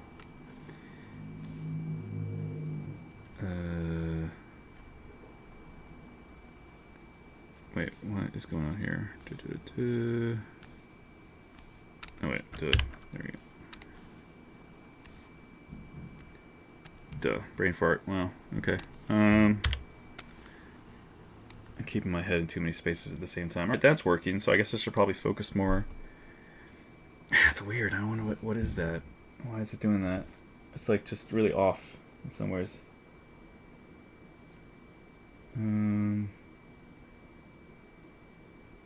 Sorry, I just got some messages here, so I want to make sure. Alright, well, it's working, so I guess I'll go down here on the left a little bit and see what else happens.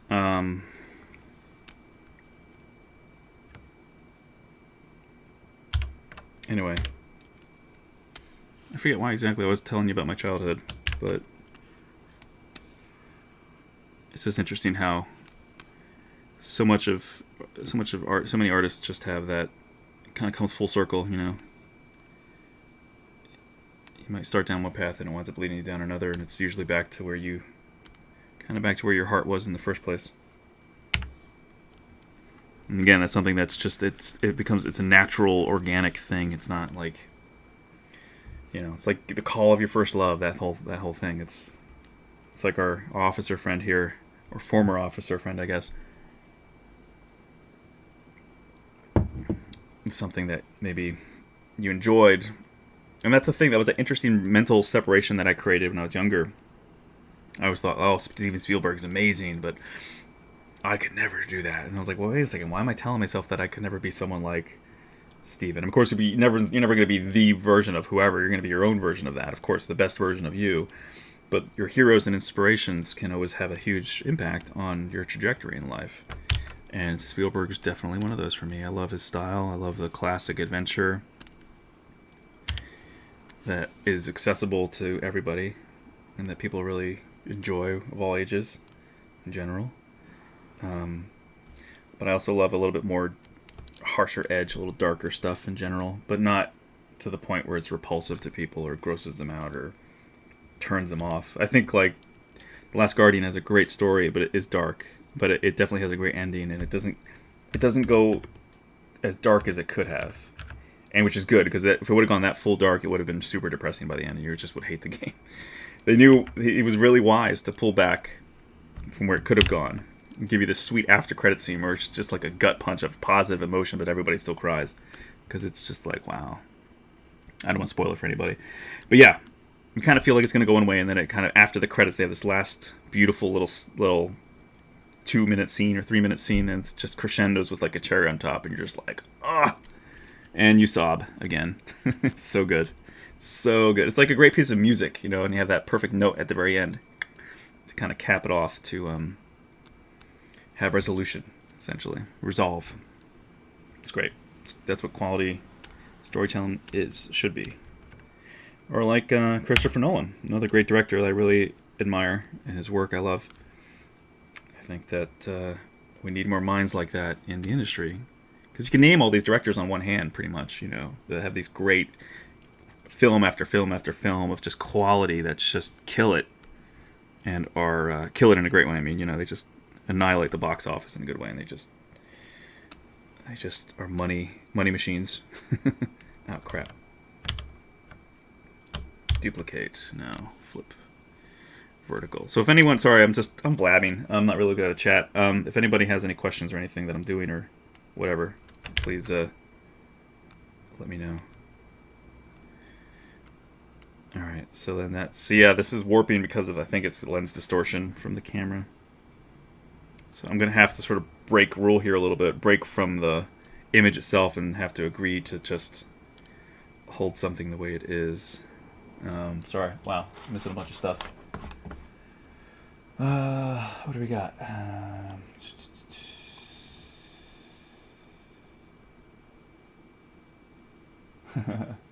Finally caught me a damn stream. Let's see that again. Anything that's worth anything is paved with blood, sweat, and tears. This is true. I say my roads are not worth anything.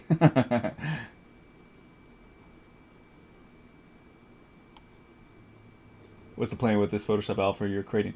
Potato Man, the plan is to use it as sort of a stamp to kind of pull out this base information from this guy. So if you're just joining us, excuse me, turn this off. So this is what I originally was doing, and everyone was like, why aren't you just doing an alpha? And I'm like, you know what? That's a good point. I should figure out a way to do this faster. So I mean, it's maybe not faster, but it'll at least be a little bit more uniform. So what I'm going to do right now is a preemptive strike. Let's duplicate this guy. So I have this version just in case for whatever reason I need to go back. I always wind up duplicating stuff. I find that it's very wise to... It's sort of like saving history in a sense, like in Photoshop, where you put a little history thing and you can go back, and then if you want to restart on something but you want to save that future point in history, you still have that. It's a great technique. So it'll delete everything in between where you've jumped back to and where you want it to save. But you put your history brush in the present, and then you jump back to the past, and then you start working from the past again, and we still have that future moment saved. There you can just duplicate your file too, which in this case is what I'm doing. So, could also do morph target here, of course, layers, if I did that beforehand, or the new brush, which is the history, what is it called? Which I have really not used at all, but I was looking at it the other day. Yeah, the history recall brush. That's the other one that's new in ZBrush. But anyway, so I'll duplicate it here, so it saves this point of where the model is, in case I want to go back to that. And then I go back here and go back in history, because I probably want to start with a cleaner area here. So I pretty much want to go back to where we opened up. So this will take a minute. I'll have to delete some of the lower sub-Ds again. And then... and then subdivide up again. Alright, so let's go. Alright, so yeah, basically we're reopening the file.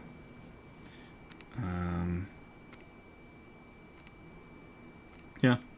Yeah, I was doing it the much harder way for some reason. I don't know. Brain blockage, brain farts, just not really thinking about, like, what is a faster way to do this that would make more sense.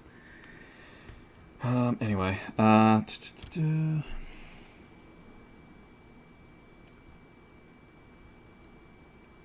No, I mean the roads in my city, they're not worth any.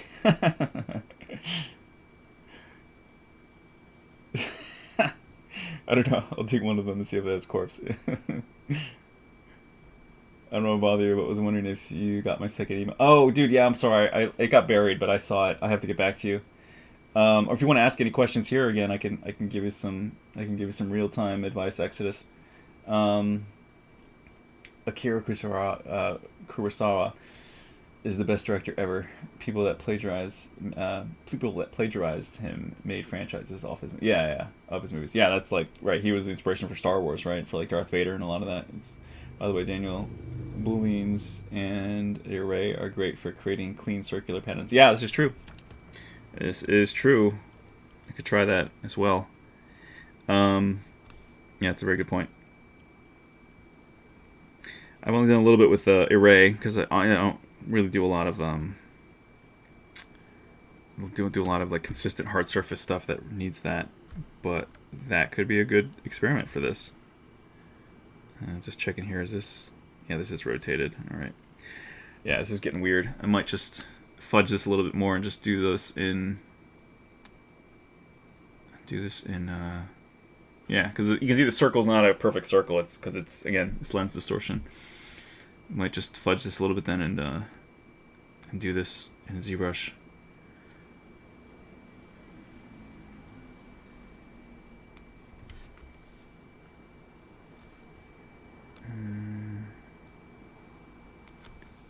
What is it? 0.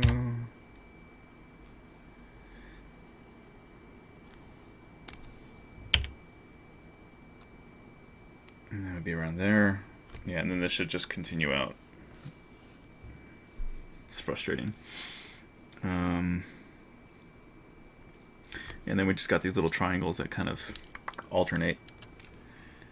And again, I know I could make these things like perfect triangles, but this all feels like it has a very organic, you know, has a hand-done sort of look to it. Intentionally. So I'm going to go with that. Man, this mix is good. Are you guys listening to this at all? I'm at the 32-minute mark. Just before that, it's kicking into high gear. Some pretty good stuff. I love trance, progressive trance, aggressive electronic music. Good times. I think my love for electronic music probably stems from a childhood filled with video games. I guess. I've always been a fan of it.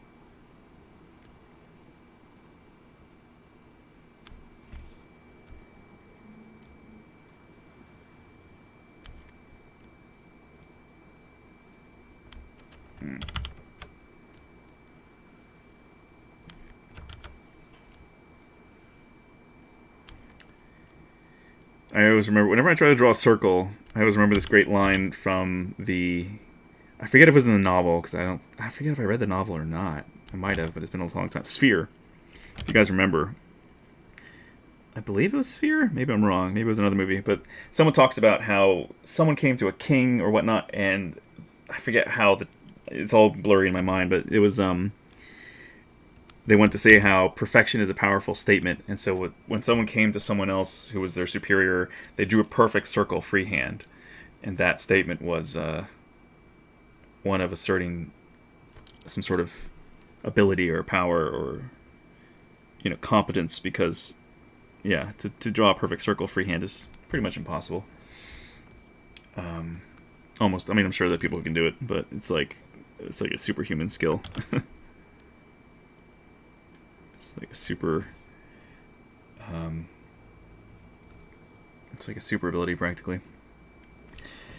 I'm wondering here if these things, because they have darkness here, so it looks like they must be outlines, right? For the X, because it has darkness, so it must be like a, must be like this. I'm guessing, because it feels like there's space between all of them. I can add, what is this, like it's like a knot almost of some kind, the X. I kind of want those corners to come out a little bit more.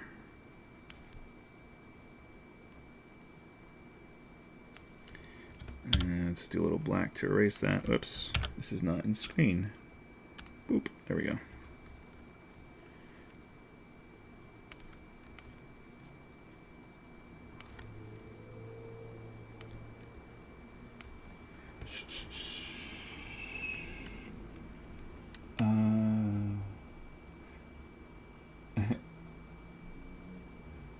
How I can improve as an artist for the GI.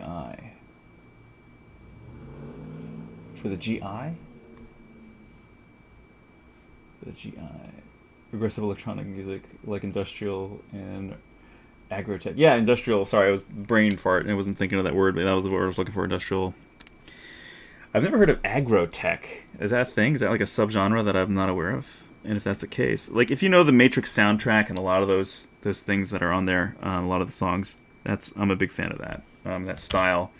But I find it hard. Or like Lords of Acid, but usually the instrumental versions, because Lords of Acid gets kind of nasty, and I don't really want to blast that because it just sounds a little perverted at times, a little too perverted than I want to. It's like I don't enjoy the lyrics to them at all. I just enjoy the music. So I bought a lot of the instrumentals of Lords of Acid because they have some kick-ass stuff. It gets a little repetitive too, of course, and some of it's not that great. But there's some key songs that I always loved with Lords of Acid that were always like kind of stuff that gets you pumped in the gym that you're just like, ah, you know, testosterone. Gets the blood pumping. Or some might call toxic masculinity. To be a normal man. course, there's some bad stuff out there. Of course, I'm absolving that. I just find those terms hilarious. We need men to be good men, and we need women to be good women. It's that simple. We need good people of all genders, races, colors, proclivities. We just need people to be good people. If you're a good version of yourself, it doesn't matter what else you got going on. Treat people well. That's it. Love each other. Gotta stop the hate.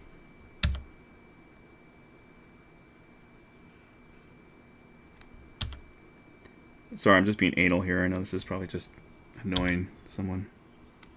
People are like, peace out, man. This guy's just drawing a fucking triangle. I know, but it's my triangle. Whatever. We'll fix it in post. We'll do it live! Blah! Bill O'Reilly. We'll do it live!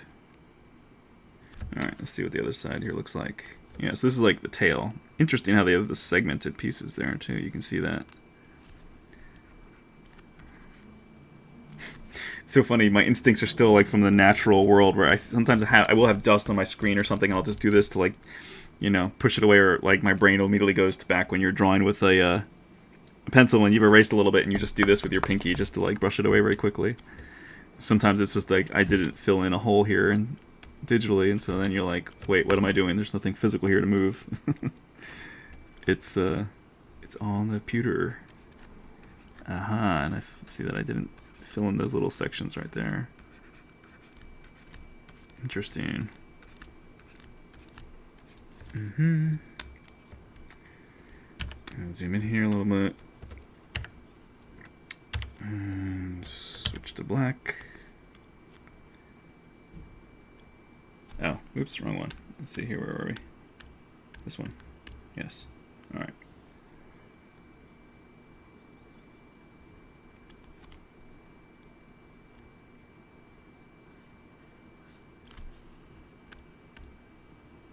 I put white from another.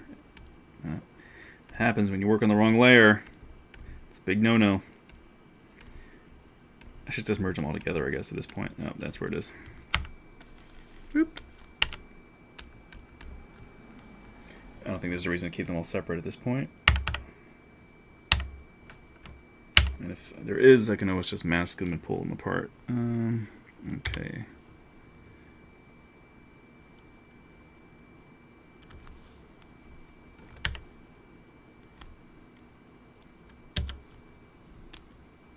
Oops, wrong one. Doop.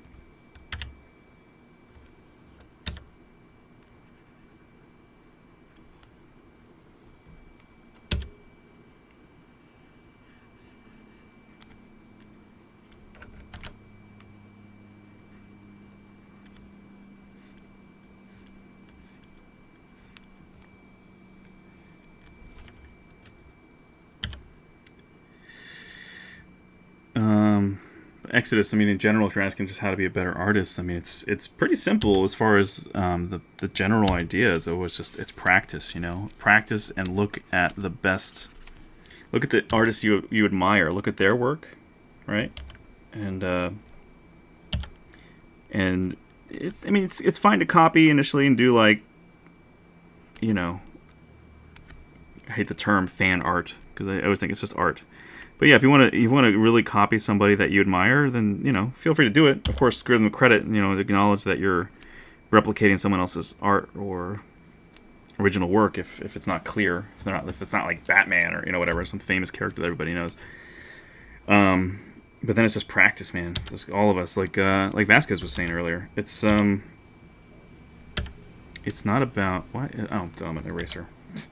It's not about how many years, but how many hours. That's a good point. I think it was Vasquez who said that. Practice, man. We've also spent... There's that general cliche of like, oh, 10,000 hours. I mean, there's no real set number. I mean, some people are prodigies and they just pick things up a lot faster than others. And then there's, you know, you have a natural proclivity for something better than someone else. But there's a lot of people who will get better. They just need the time. They need to be disciplined. and patient with themselves and just work hard. And that's all it takes, you know. It's repetition, it's practice. Doesn't mean you have to show all your practice, you know. It's like, even really good photographers, they take a lot of shitty pictures. They just don't show you. It's like you don't let out your dirty laundry. You don't put out your dirty stuff. You just show the best part of it. And it's just part of being a professional too. You know, you do good work. You do a lot of bad work. Maybe is your practice, right? But you don't show it unless someone really, unless there's a good reason for it. Let me zoom out here. I'm trying to figure out what is this going on. What is this? Is that like their paws? Yeah, I think it is like their paws. Yeah, okay. It's just so not perfectly lit. I'm kind of getting it's almost like that, I think, kind of. It's like a cute kind of dumpy little paw. I might be wrong, but oh well. If I'm not perfect on the money, it's okay. It's kind of cute. But then to delineate that, it means I've got to erase in there. So we got to put black right in there, and then the white's got to go around that. Sorry, I know I'm missing a bunch in the chat. What's up, people? I'll probably go for like another hour or so, for anyone wondering. Aggressive electronic, yeah.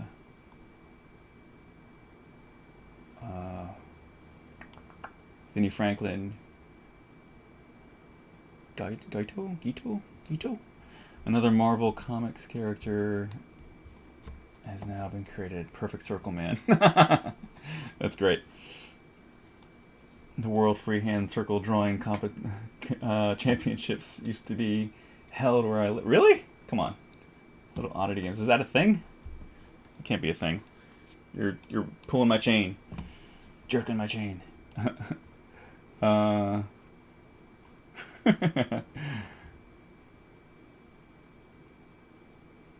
Bondon? What? Game industry. Sorry. Oh, GI's game industry. Okay. Exodus. Got it.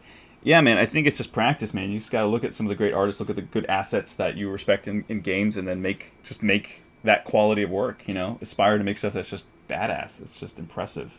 It's really that simple. Practice, man, you know? Watch tutorials. LOA for the articles. Lords of Acid. That's funny. It's like saying, I read Playboy for the articles, right?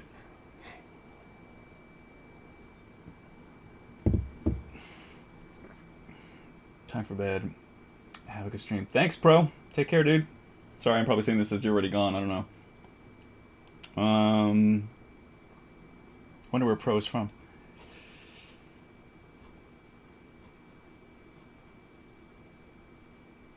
It's about belaboring the talent so you can be great.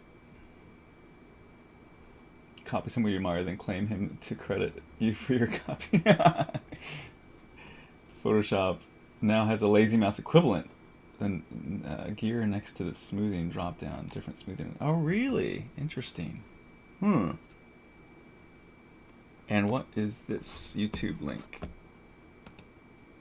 World Freehand Circle Drawing. Really? What? It's real? No way. What? I'm just clicking through this quick. That's awesome. Wow, I didn't know this was a real thing. That's crazy. Dude. What? Obliterates the 9-year winning streak, former world champion Alex. Wow. Cool. I'll have to look more into that, just out of random useless information, curiosity. That's cool, dude. It's cool that they're actually like pursuing that still. That's so weird. Perfect circle champion. The circles aren't perfect. That's crazy. Wow. Wild. The stuff you learn. Anyway, sorry guys for anyone wondering. So yeah, the smooth. Where's that gear? Oh yeah, over here. I saw that, but I didn't really know what it was for. Smoothing options. Stroke catch up on stroke end. Pull string mode. Let's try that. Let's see what happens. And I will do what is the responsible thing to do, and save this where it is right now, just in case anything hiccups. Mirror Shield Alpha 1. Boom. Alright. Save often and frequently. Okay. So what am I doing here?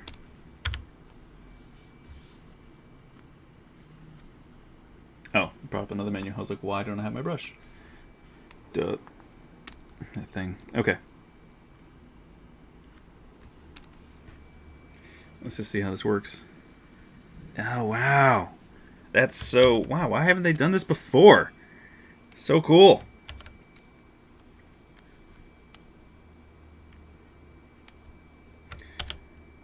Can you gauge this? Can you, like... Oh, yeah, smoothing. There we go. Percentage. Dude. That is super helpful. Ah, that's like... It really just holds your hand. No pun intended. Ah, that's so cool. Thanks, dude. Took them freaking long enough to do something like this, but that's awesome. Smooths out those lines.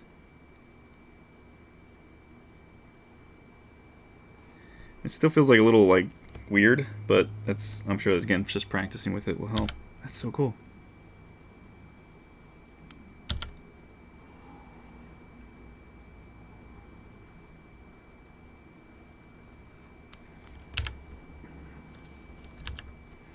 And just bam.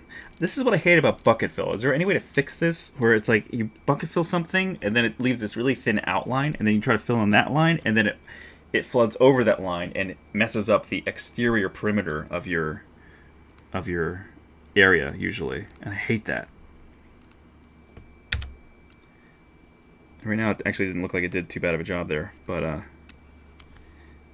sometimes I've done that where it's like, because maybe the resolution here is decent. Yeah, it's decent resolution, I guess. What are we at even? I should have checked that. And I hate when they change their shortcuts, keyboard shortcuts.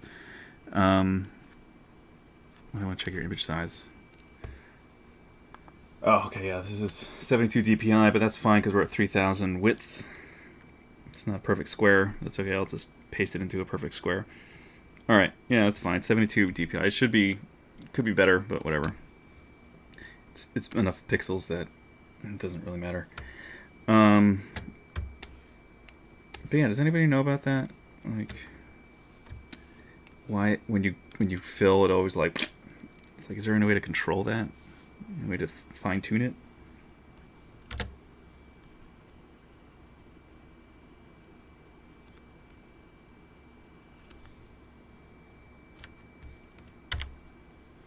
All right, I'm gonna turn this off for now.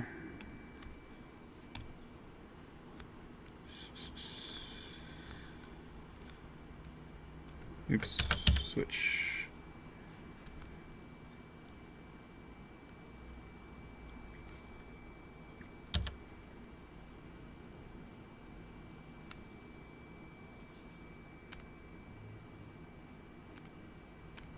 Yeah, it's too big.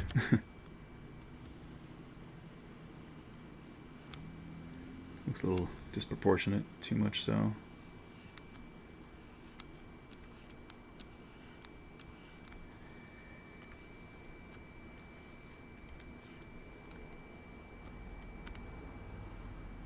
It's weird because it's just so in the same color space as the surrounding area. Oh, wait, what? Dang it!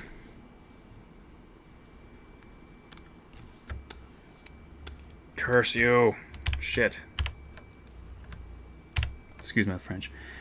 Why? Why'd that turn off?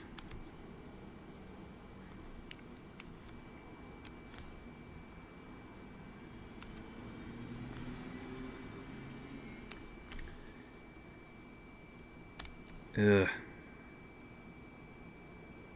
Wait, undo that. There we go. Okay.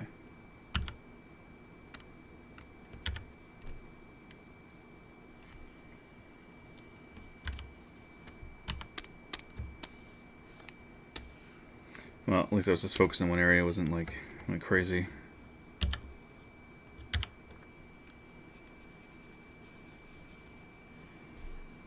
Wait, let's try this again, and then back to brush, because I don't want to mess up too much.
So weird. I might be doing this wrong, but whatever. I feel like maybe there isn't a toe down there. Maybe it's just like... It almost looks like there's a space here, and then there's like the toes.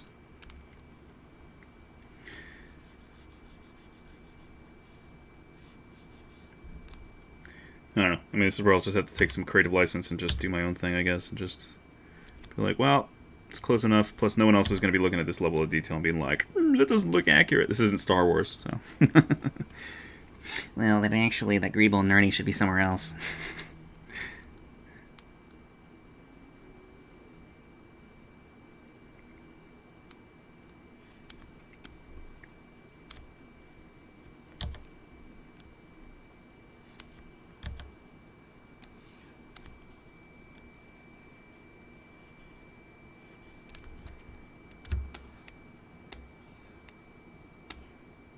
Good enough. It's getting there. I don't want to bore too many people. Anyway. Alright, where are we going? How are we looking? Okay, I guess time for those little triangles down there. And interesting, this thing's all effed up because I was touching up these and it wasn't perfectly mirrored over there.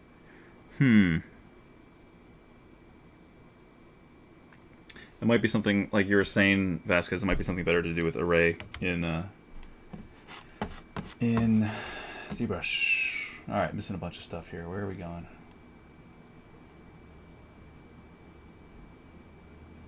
Daniel, why I haven't done this? Me, Daniel, it's been there for years, yeah. Oops.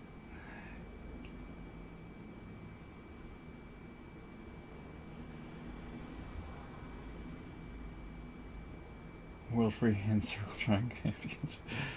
The tolerance setting will fix the fill issue to a degree. Yeah, okay, that's a good point. I don't know about the bucket directly, but the magic wand selection has a feathering option you can turn up to compensate too, if I remember right. I know there was a guy, Mikey Mega or something, and he used the magic wand tool and fill. I don't remember exactly what it was. Nice for outlines. Okay, yeah. Select your wand tool, select the area you want to fill with color, and then go and select expand by 1 pixel. That's a good point. Yeah, that's another way to do it. You just save, don't try and reset the symmetry. Open last save. Oh, yeah, I guess. Well, too late. Does it save symmetry when you save it? I haven't, like I said, I haven't really been using symmetry in Photoshop before. As great as Photoshop is, you should look into using Sketchbook Pro for drawing things like this. It's available for free right now, no strings attached. Yeah, that's a good point. I've heard about Sketchbook Pro and that it has symmetry, and I've seen that. I used it on some of Wacom stuff in the past. Friendly reminder, everyone in the stream, Jesus saves, and so, and so should you. This is true. This is true, Vasquez. Preach! Oh, a save. Oh, man. Okay. All right. Where are we going here?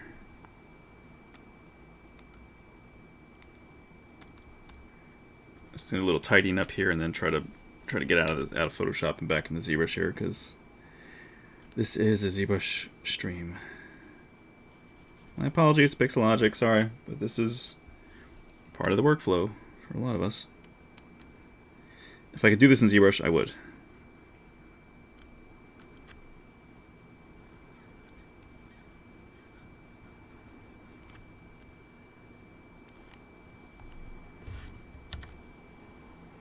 Again, trying to figure out what's going on here. This is like the rear paw, but I don't know what is happening. Okay, so this side always gives me a better angle on that stuff. So it looks like that actually, I think.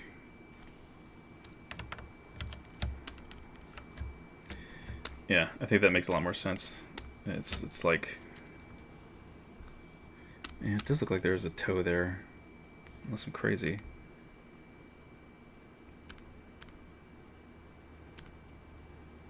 And there's something there that's given that discoloration because it's on both sides. Just alternate shading.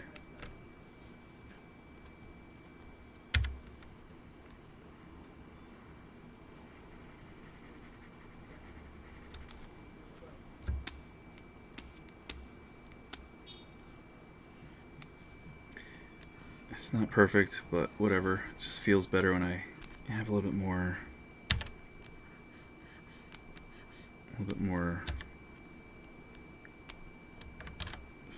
just proportions feel a little bit better when I do this.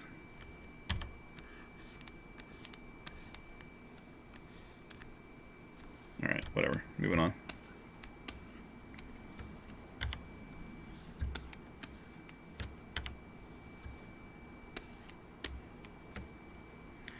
It almost feels like there's two different levels here. Oops, wrong one.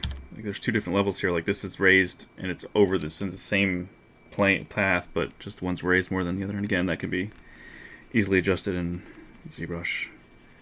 But to delineate that, I may just add some black in there to kind of do that.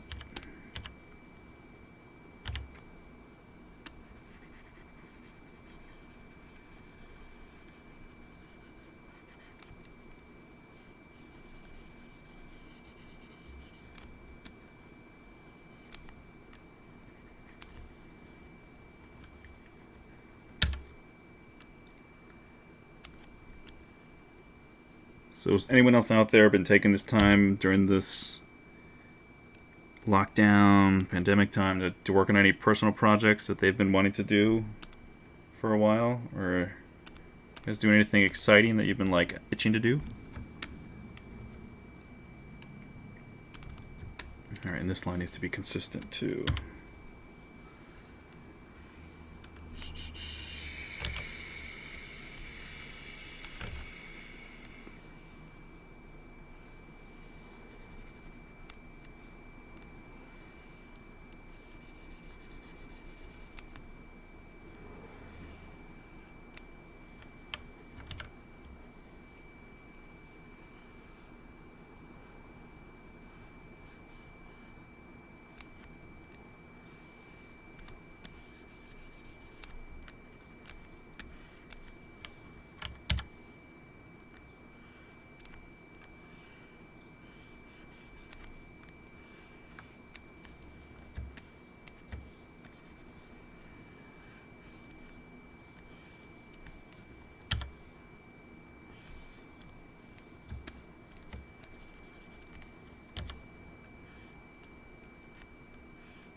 Huh, interesting. Again, one side looks weird from the other. It doesn't look like there is anything there on that side, but in this one, it kind of feels like there's a flow into this, but there's a line there. Weird. Huh. Yeah, maybe I just... Yeah, it needs to be fixed.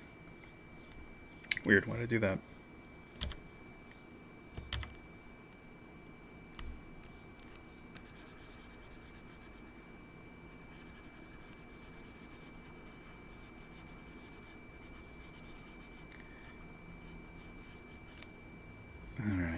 So it's about gauging like the shadow versus the height of that, the width of that thing, in that area.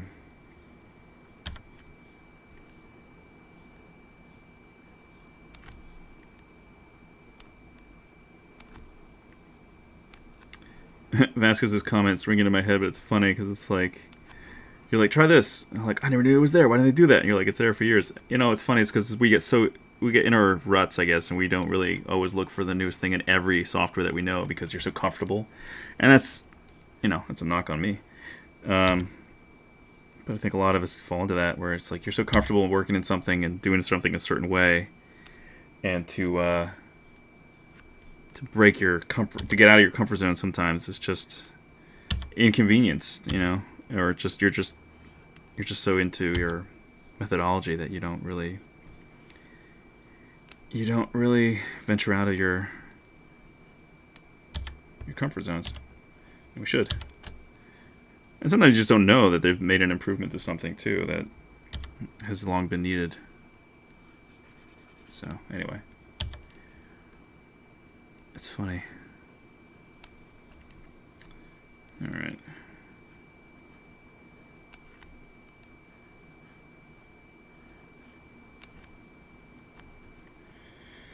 Is that right?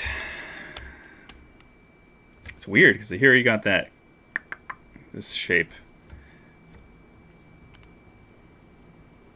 It's so weird. And yet here it looks different. Yeah, these little triangles are annoying me now.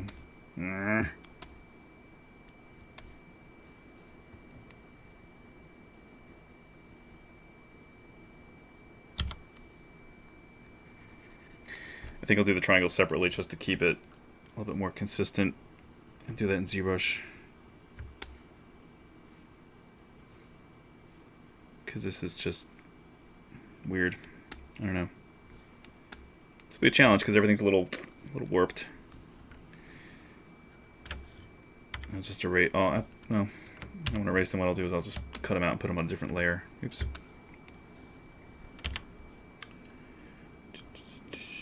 So, zoom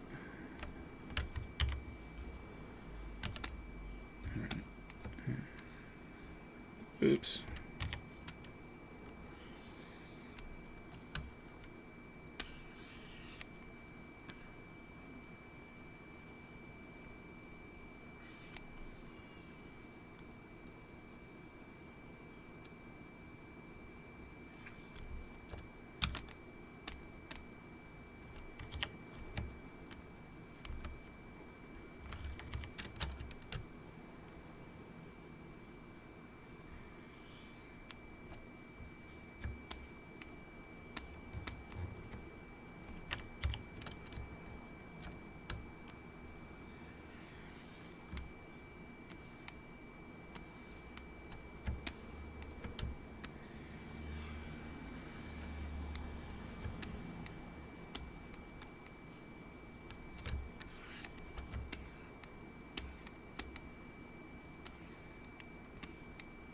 Okay, cut, paste,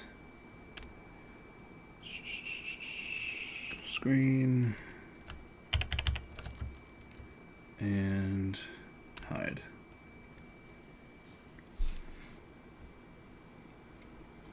Yeah, it's interesting. It's just like one side is so skewed off the other. I wonder if I can just manipulate that quick, see if that helps a little bit. It's annoying me. It's just how it's so fudged.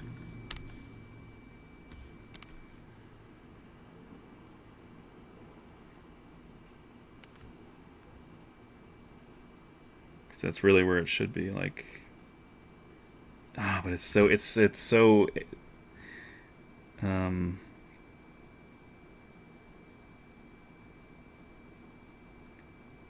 not like a predictable, it's like a really weird warping. I guess that's probably from some of my adjustments before. I forget exactly what I was doing to it.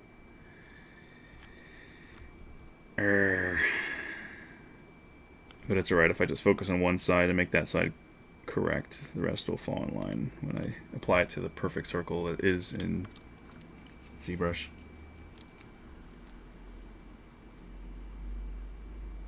Yeah, but interesting.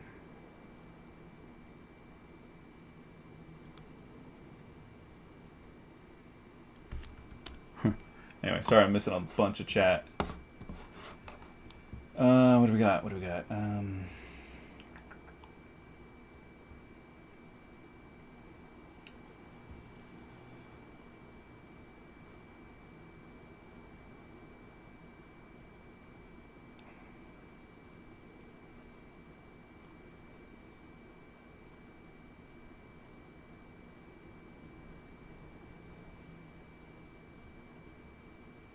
The Z app link? Yeah, it's been a while since I used the Z app link, but yeah, it usually just bounces back and forth. That's true.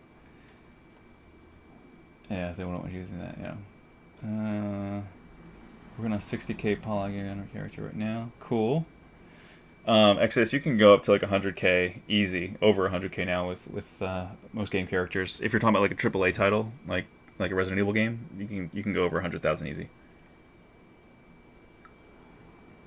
And that's just one.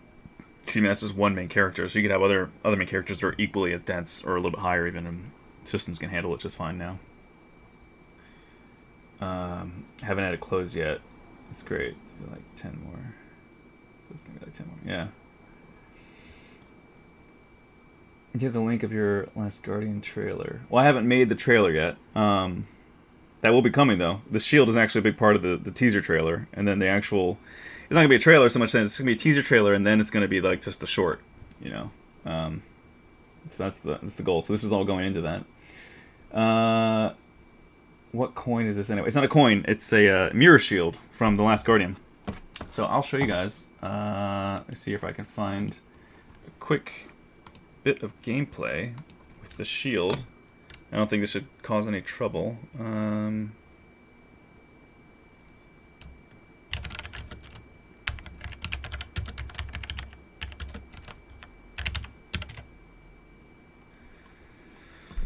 Let's see here. I can just find a quick clip.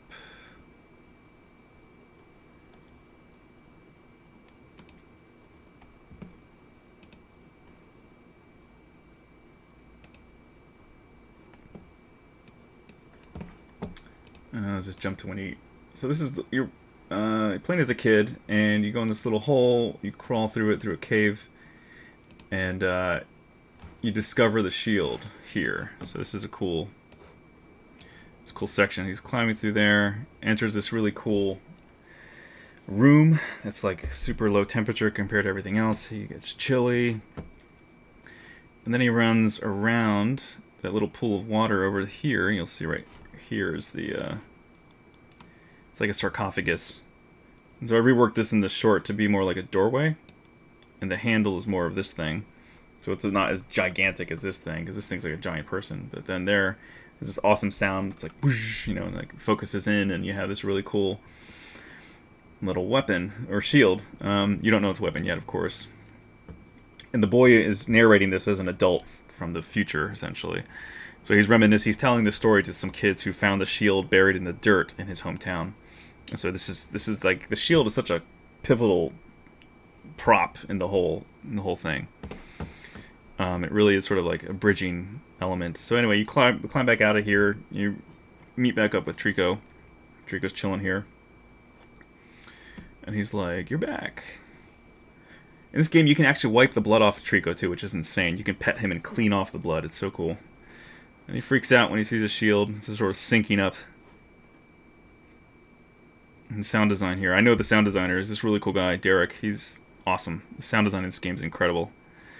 The dog, he used a dog that was a family pet to do a lot of the sounds for Trico, and then manipulated a lot of the sounds, amongst many other sounds. But the poor dog just passed away recently, so it's kind of sad.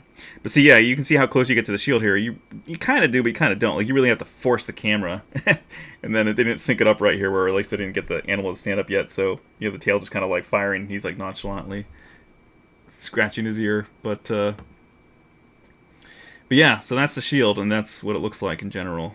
And, you know, you use this as your weapon for a lot of the game. And I think he's going to use it right here, yeah. So it kind of focuses, and then you hold it, and then bam, the lightning goes wherever you point it. Trico roars. It's a pretty cool idea, pretty cool effect. And I have some really burned images in my head now for what the film could look like, and moments where the boy's on Trico's back, and he's getting aggressive with the shield, just wiping out some soldiers. It could be awesome, or it will be awesome. Anyway, the game's incredible. The controls are funky, I know. Some people have trouble with it. You get used to it. If you've ever played video games before, you get used to it. And it's awesome. Anyway, so that's the shield. So, Photoshop and the Pixologic channel stinks.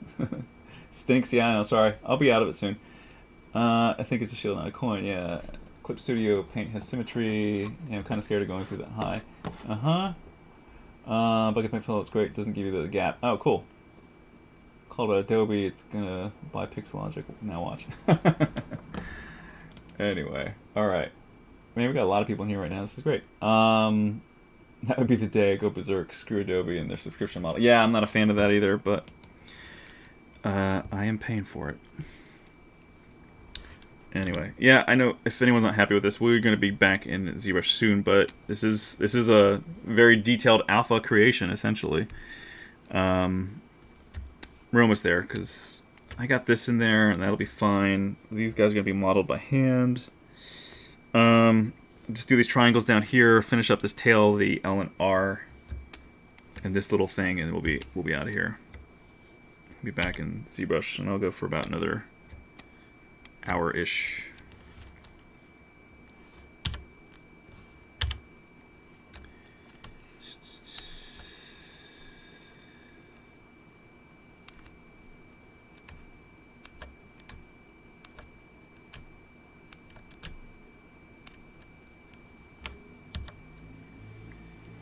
Derp. Oh, crap. Derp. Wrong layer.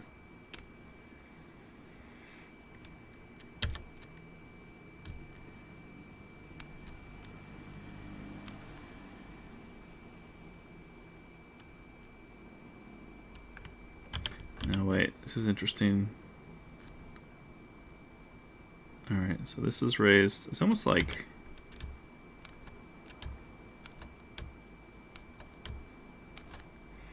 yeah, it's just like outlined, I guess. So the rest is kind of recessed.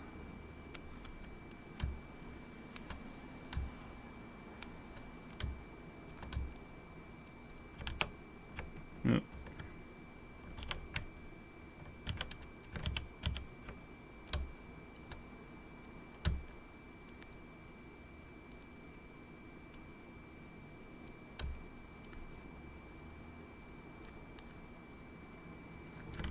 That feels wrong. It should be like that, right?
I should probably do the smoothing, huh?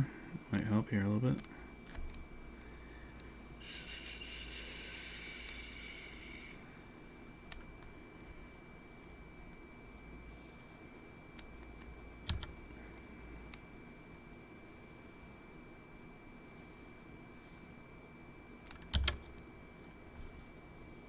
Is there a shortcut key for this? I'd love to just hit a key instead of having to go up to the menu all the time.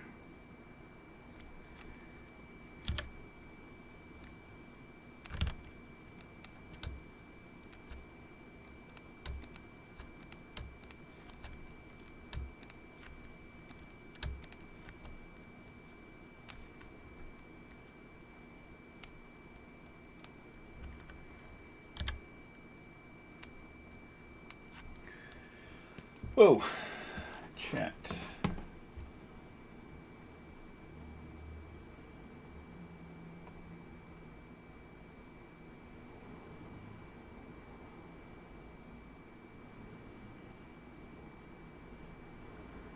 Ian C. Yeah, you're not bothering me. A bit about the process of 3D printing ZBrush sculpts. Do you print entire models or piece them together modularly, etc.? Yeah, for sure. Do both. It depends. You know, if you want something small, I do it modularly. So, I mean, I do it. Sorry, all in one piece. So this is like Ogo. This is a cute little cat by Chris Sanders. This is all one piece, of course, because it's small. It's all about build volume, you know, and what you want your final product to look like. Or there's this raptor, famous raptor that I've done a while back, and I've just recently printed it on the Form 3. So this is 3 parts. You can kind of see the seam there in the midsection, and then you can kind of see one here in the tail. I know the window is kind of small there, but this is all just 3 parts, all on the same build platform, printed at once. But it takes like 2.5 days, 3 days to print the whole thing because it's a really high res. Anyway, so that's something. But yeah, if you want bigger pieces, of course, then you got to do it in you know, bigger chunks. Like this was all one piece. It's pretty significant detail and size. This is the Vortex alien head from Echo the Dolphin. If you guys have ever played that, it's kind of blown out here in the light. Sorry. Anyway, so yeah, it just depends on what you're working on and what you want to do.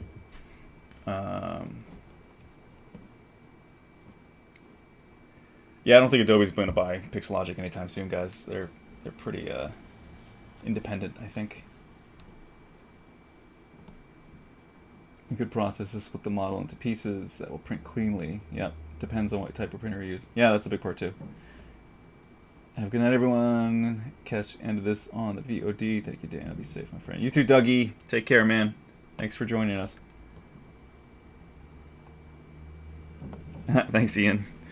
No worries. Yeah, my Raptors are, thanks for the kind words, dude. My Raptors are sort of my claim to fame, I guess. They've definitely helped me a lot, I gotta say. They really have. It just helped me get by at times, and have wound up connecting me with people at ILM, which was pretty cool. Back when they were rocking it still. I think they've changed a lot now, unfortunately. They've let a lot of really good people go, which is too bad. A lot of senior people who are legends there are gone. But yeah, I was really lucky to be connected with some great people because they saw my Raptors and were like, who the hell are you? So anyway. Okay, so that area's done. I gotta figure this stuff out down here. And there's like this plus symbol. Oh, this is like the D-pad, I guess that's what this is. I was trying to think, like, what are these other... These are the buttons, the L and R controllers, and then this is the D-pad.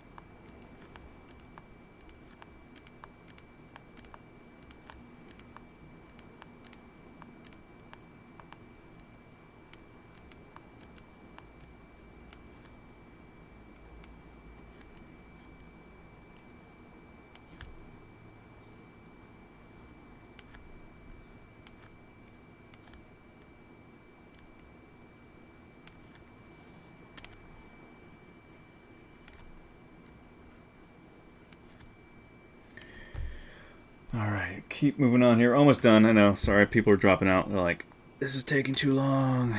I know, I'm sorry. This looks ugly though, I gotta... Urgh.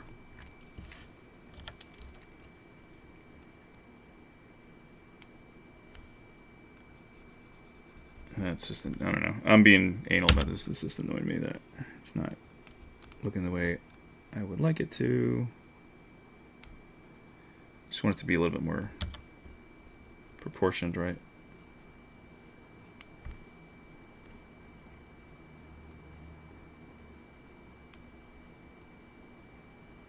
But again, who's gonna care? Me. I get it. And I can touch this up in ZBrush because this is just going to be stamped, and then I can edit the sculpture more. But it helps if you get more right from the get-go.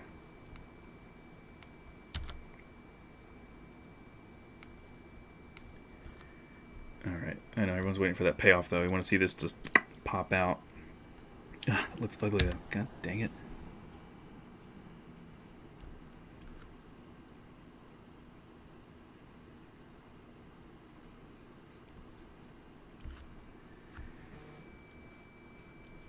Such a helpless perfectionist.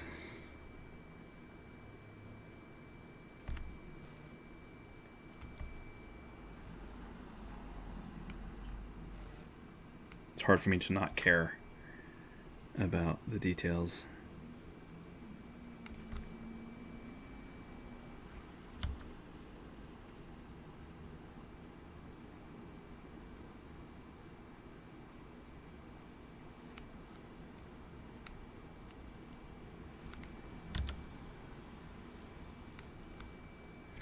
Better, not perfect, but whatever. Okay. Last two things here. These trail of triangles, and then whatever this thing is, looks almost like olive branches, kind of, like very rigid olive branches. All right. I think I can probably try to stamp these guys out. Copy and paste, or not. I don't know. We'll see here.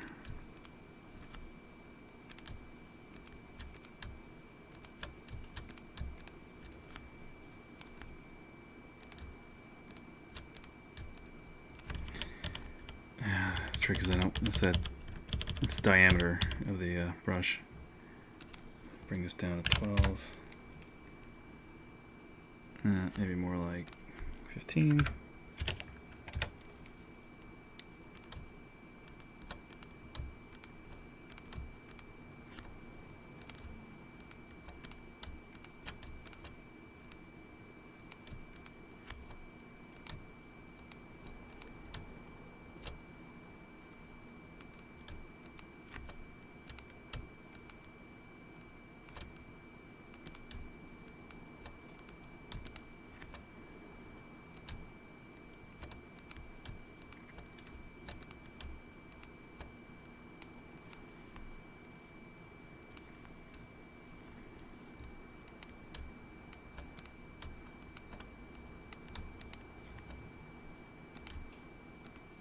Is anyone else out there listening to any of the music I posted? Is anyone else an electronic music fan, or is everybody different genres?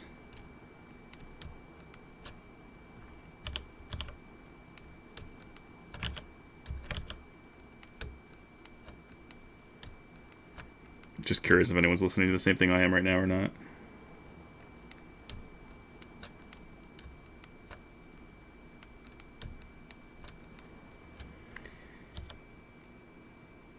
Or maybe some are, and they're listening to it too loud. Alright, and it looks like these guys have dots in there.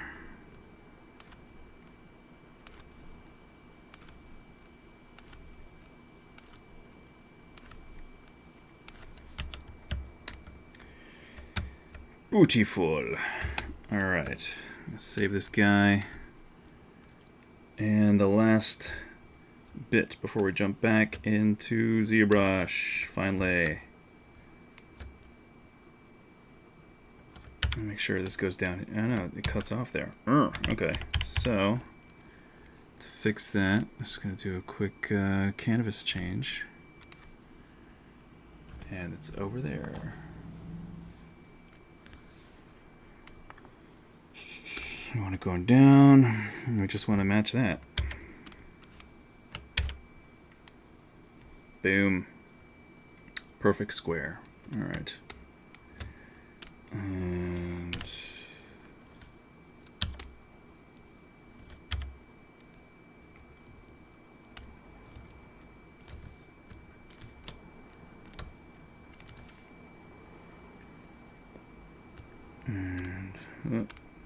oh yeah, that was there from before because that was below the canvas area, and that's here. All right. Delete.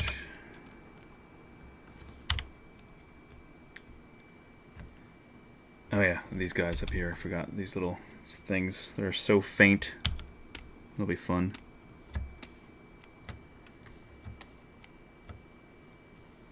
Alright, so that's just like a line, and then it does this like, yeah, they're almost like very mechanical leaves.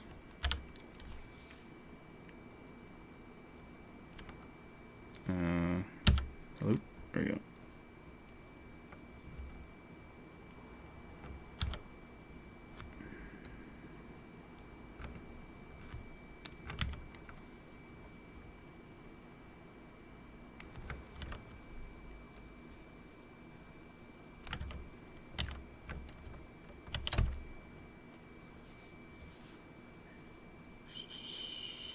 Has a nice, you can see the line here, it continues from the tail. It's really nice, elegant. I should use smoothing on again. It's an elegant, there's elegant design work here. It's nice. I like it.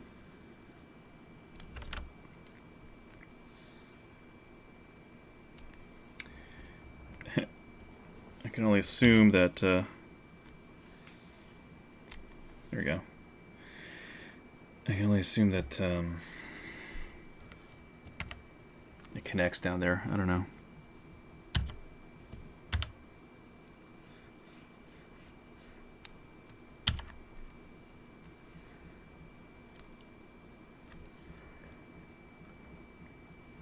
Or maybe not.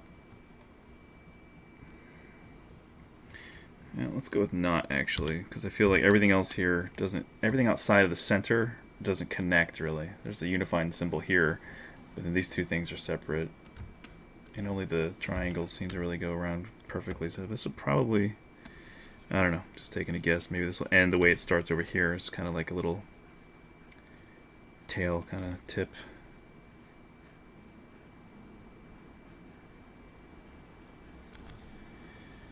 Okay, and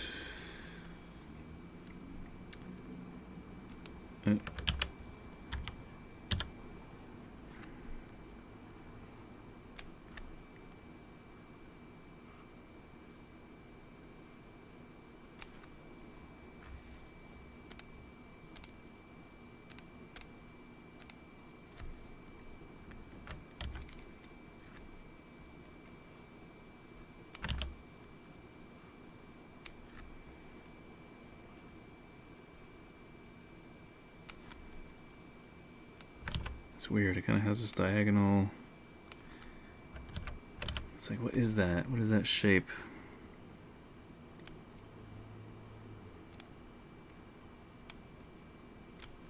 I mean, I guess that's it. Again, who cares, I guess, right? Who's going to care this much?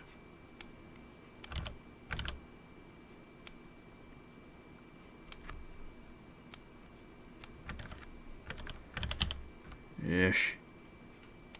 I feel like the lens distortion here and the warping I did not help me, and this didn't do me any favors.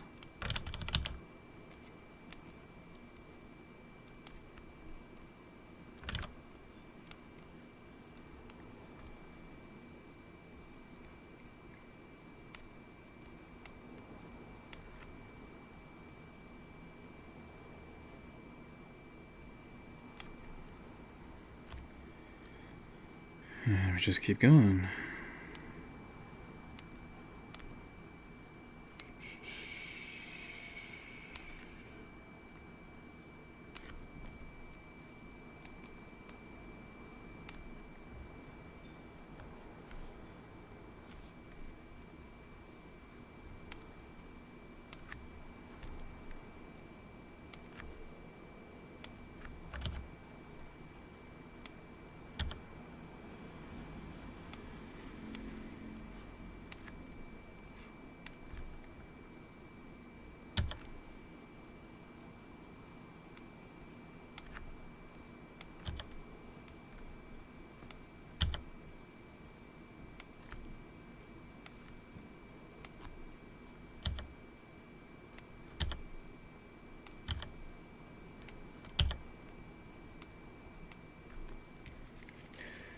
Sorry, any questions? Some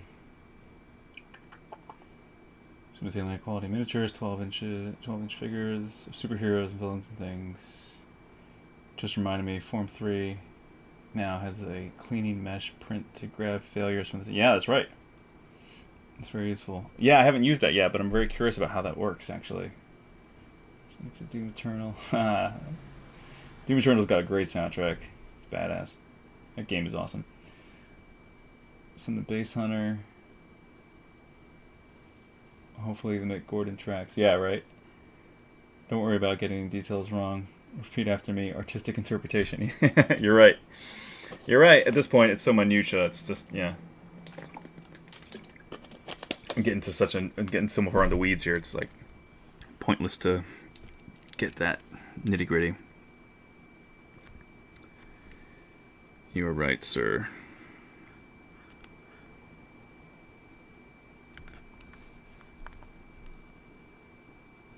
We're almost there, crew. For anyone sticking around, for all of the guys and gals out there.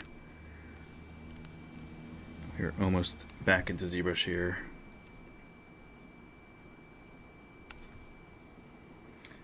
This is one or two more of these guys.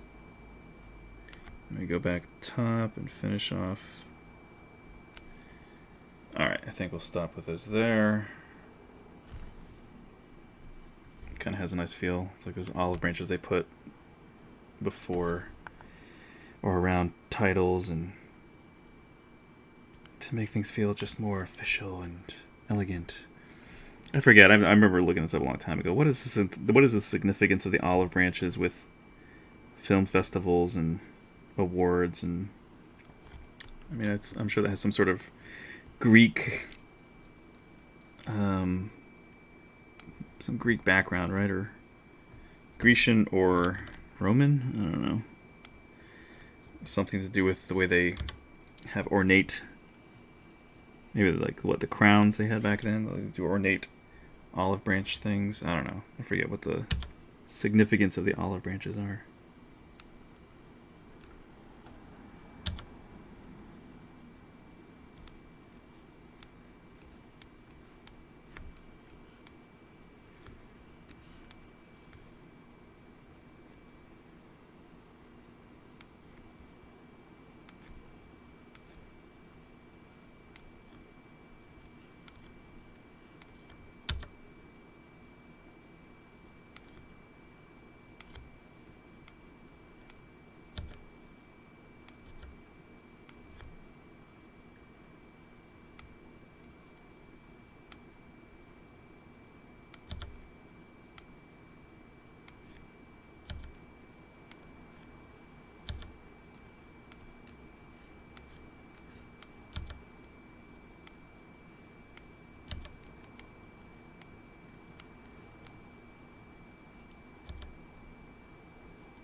Yeah.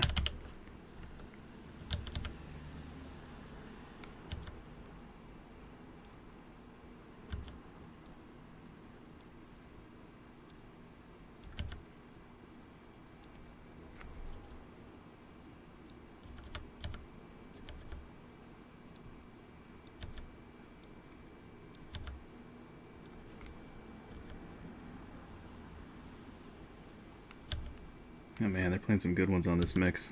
Some classic oldies. Old electronic songs mixed with new ones. It's great.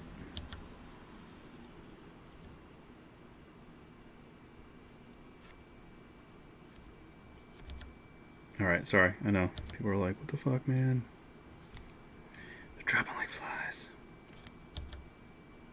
Actually, not really. Just lost a few.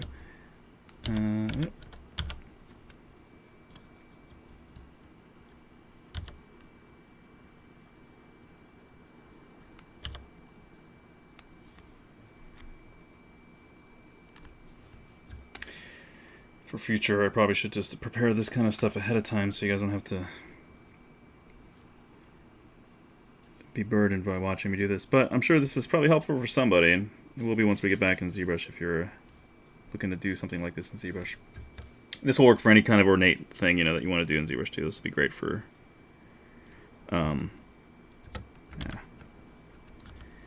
for creating alphas that have ornate designs on them.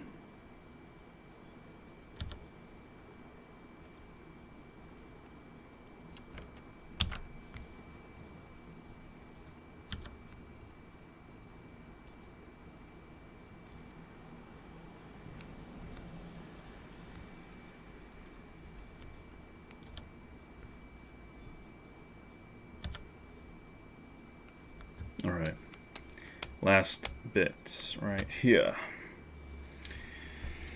Yeah, again, it looks mirrored. It just has a weird lighting on one side and the other. Looks almost like flight, I guess, like birds, kind of, that wing, the classic, what you do for birds flying from a distance. So it's going like this.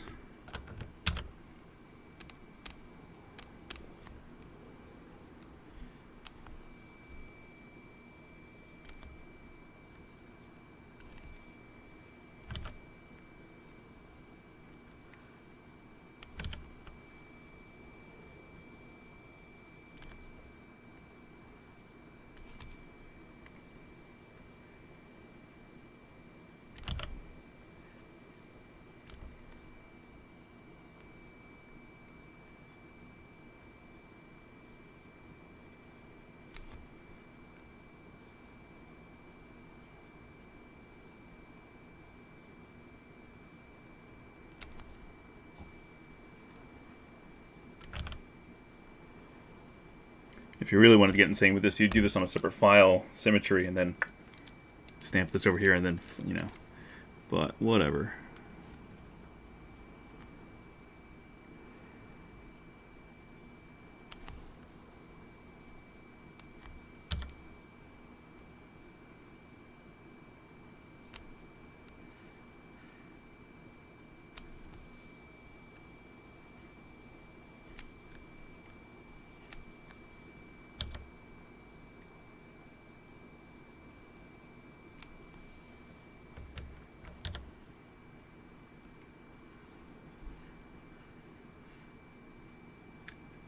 One of the tunes I'm listening to right now is kind of reminding me of Cyberpunk. You guys looking forward to that game? I'm definitely looking forward to that. I'm really curious to see how good it's going to be. Plus we got Keanu! Whoa!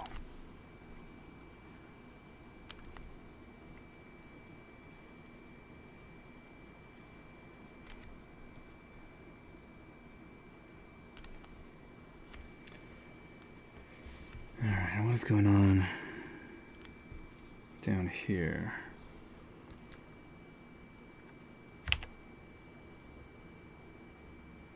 Oh, it's weird. It almost looks like a crown, kind of, but I know that's not what it is. You're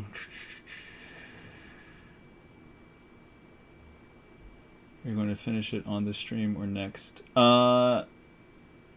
I'm going to at least try to pull out these embossments here in a minute. We're at 5, so yeah, I'm going to wrap it up here soon. But I'm almost done with these things, and then it's back to ZBrush. I'm going to at least pull this out, and then probably call it a day for today. But I'll jump back on the stream. I'll do my own stream later in the week. Plus, I'm back on Tuesday, I think, if I'm not mistaken. Or is it next? Is it the following Tuesday? Let me double check that really quick. Oops. Where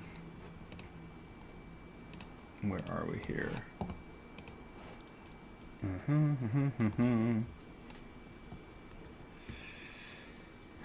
What is it? The 7th? Is that right?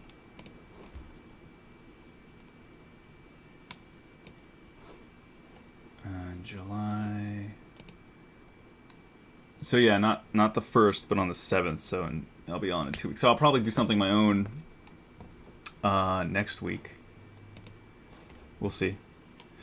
But I'll just announce it on my IG page too. So, excuse me, if anyone's interested. I will be I'll be doing that.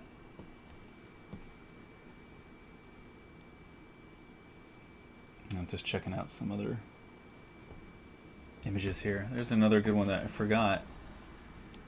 I'll show you guys this quick. There's another angle from this, but this will be for ZBrush.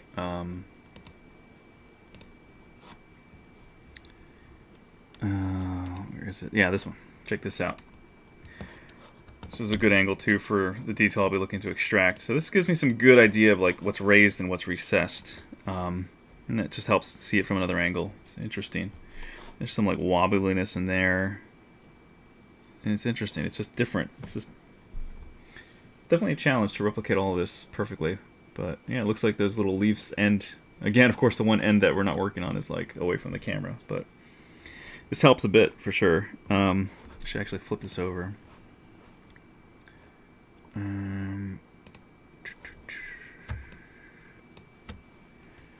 So here, this kind of fills this in. So yeah, the shape I was doing there looks about right.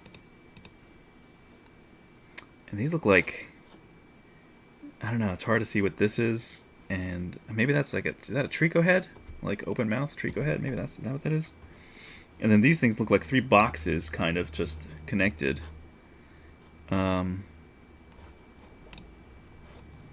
These just look like, from this angle, they kind of look like just, yeah, it's just like boxes. 3 together. And then this, what is that? I guess that could be a trico head, like just a side view of the head. It's just hard to tell from this.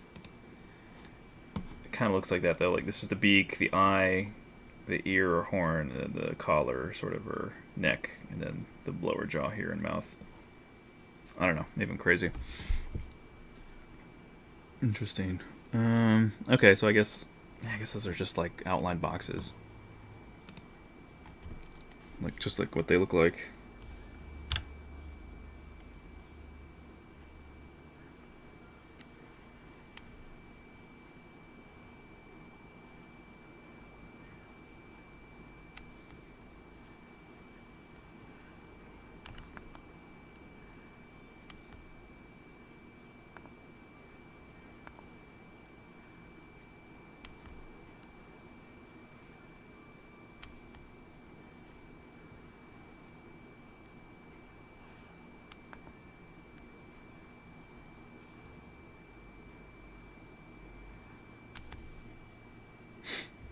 Ugh, it just feels so weird.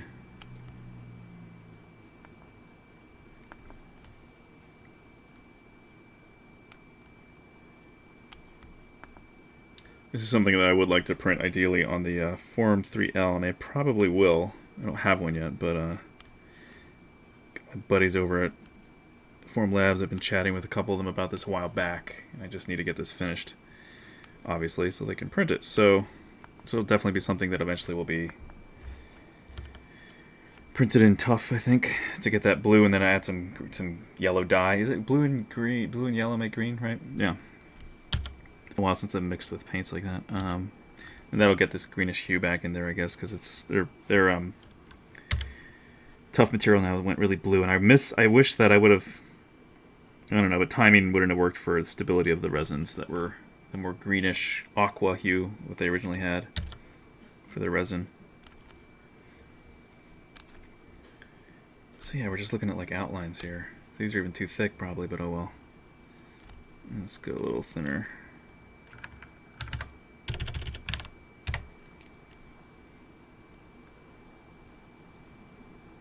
I gotta turn off that. It's not helping me here.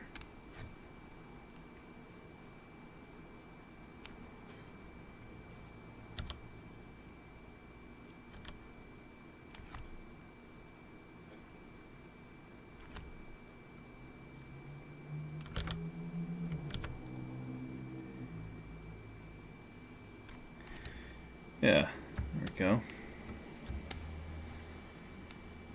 And then last but not least, this will be the roughest interpretation of all. But again, artistic interpretation. Artistic license. Just going to do that head in the middle there. And we're out of Photoshop.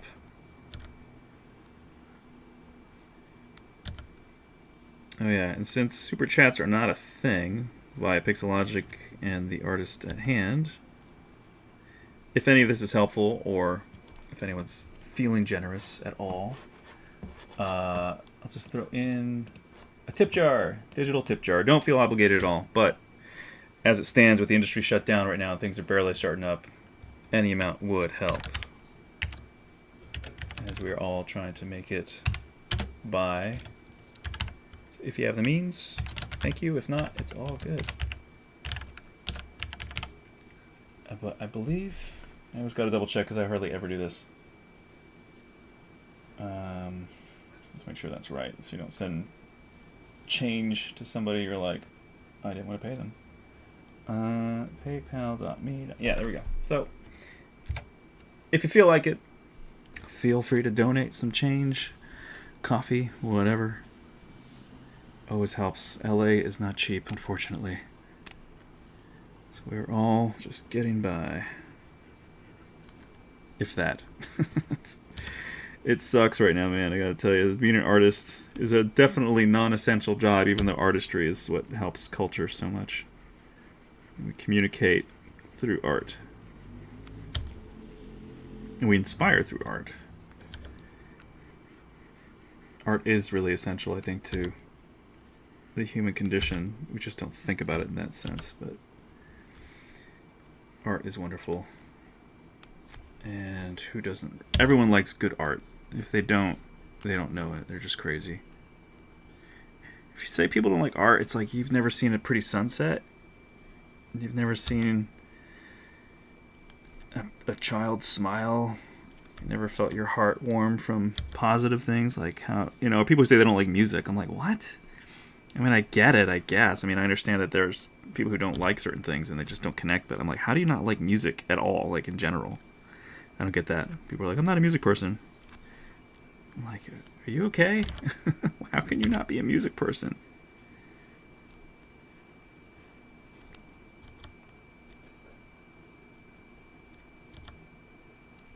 It's like, I feel like you just haven't heard good stuff if that's how you feel, If you don't like music, you just need to find your jam. You need to find your thing.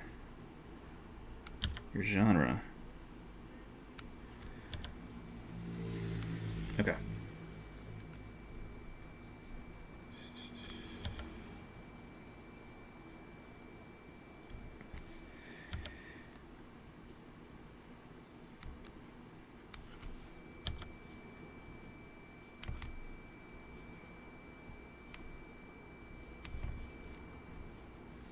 Alright, turn off symmetry, and we're just gonna fly solo. So yeah, I guess that's an open mouth thing. An open mouth Trico. I don't know what else that would be.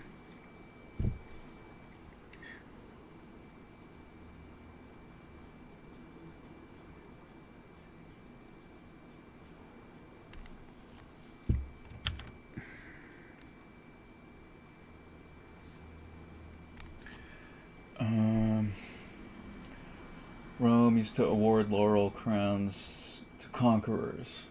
Laurels were also parades where conquerors would display their gains to Romans. It's helpful for newbie to learn 3D. Enjoying your session. Thanks, man. Glad to hear some positivity. I do love your matrix wall. It's like a depressing view out of a rainy window. Are you allowed to link to your own channel for future reference? Sure. Yeah, I'll do that. You have a whole range of filters that can pop out the detail. Yeah. Saw a box of Japanese candy that would wow me once. Alright, so yeah, if you guys want to hop on my future streams that won't be on Pixologic, although others will be, of course, on YouTube.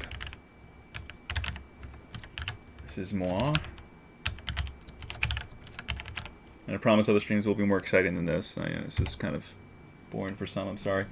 That's me on YouTube. For those who were not here earlier, IG.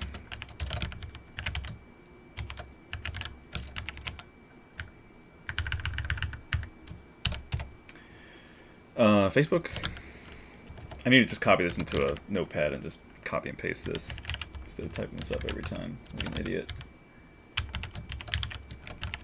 Continue line arts, or I guess my personal one, which is probably better to find me at if you really want to chat, because I don't really do a lot with my business page anymore.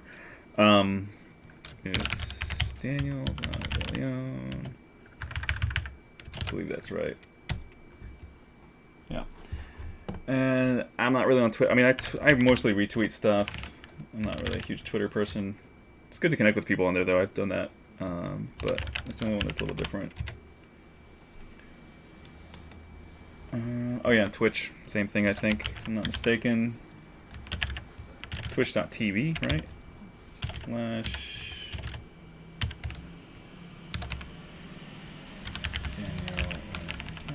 So there you go. There's all my stuff. Alright, let's do this. Yeah, I feel like here, this is where this warpage really has taken a shift. I'm gonna undo this quick. Yep. And nope, wrong one. Derp. Come on. Oh, it's auto select. That's why. There we go. Yeah, I was wondering about that. So that's right in between those. Yeah, it really is almost that close. I'm going to shrink it just a little bit.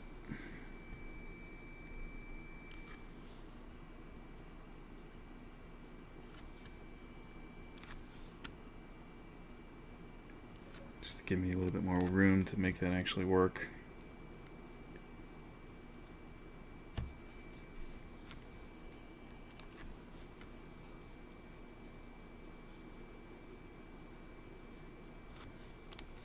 Okay.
Who knows if I'm butchering this or not, but my apologies to Ueda-san if he ever sees this.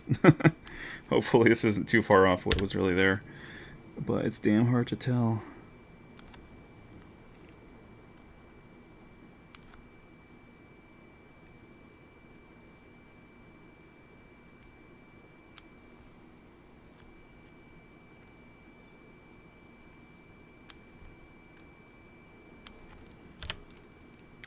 So the moment everyone's been waiting for those who care, will be the application of this in ZBrush. So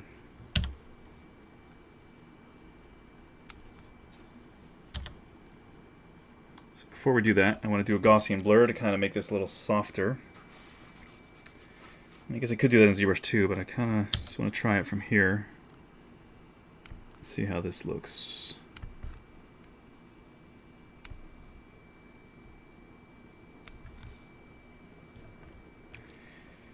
Alright, so make a new layer, fill this with black. Oops, wrong one, doesn't matter, invert. And there we go. Cool. Ah, really? The leg is not... Oh well, let's fill it in.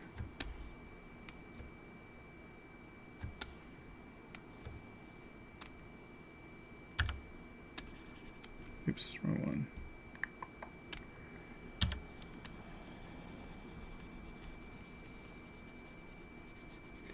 I think I missed one other. Yeah. I think there's one other little bridge in there, right?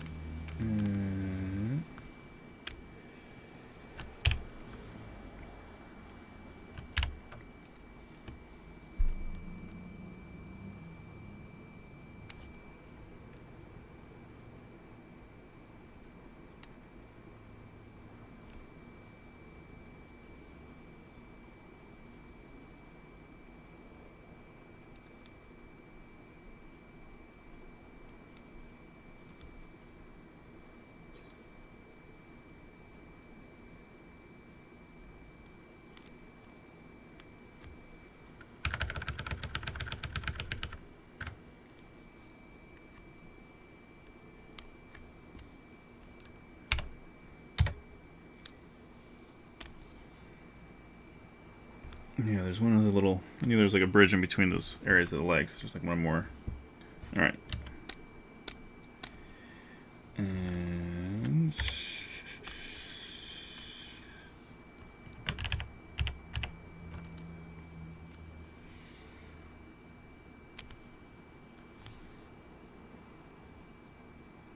oh, this will be interesting. I guess a better way to do that would be this, right?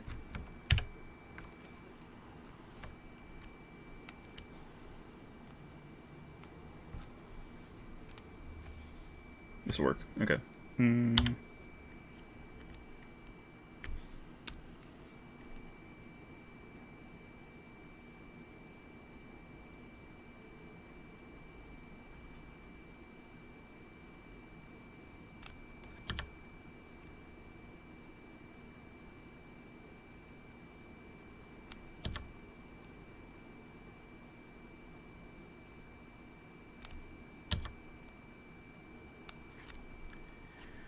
For those who are bored with this, are like, God, oh, welcome to an artist's life. It's can be painstaking work at times, although this is like a labor of love for me, so it's not as painful for me as it may be for some of you. Sorry. Because I'm a detail freak. Okay. Someone's out there like, God, stop already, Daniel. Just stop. Alright. Let it go. That's my problem, is I've struggled to master the art of it's good enough. Okay. Save as a variation since I changed the background. Scale. Alrighty, and then flatten this sucker.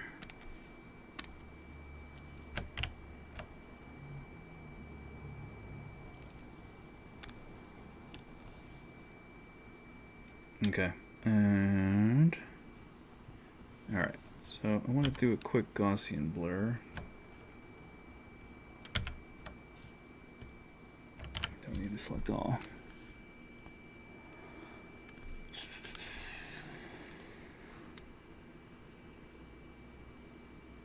Let me get a little closer.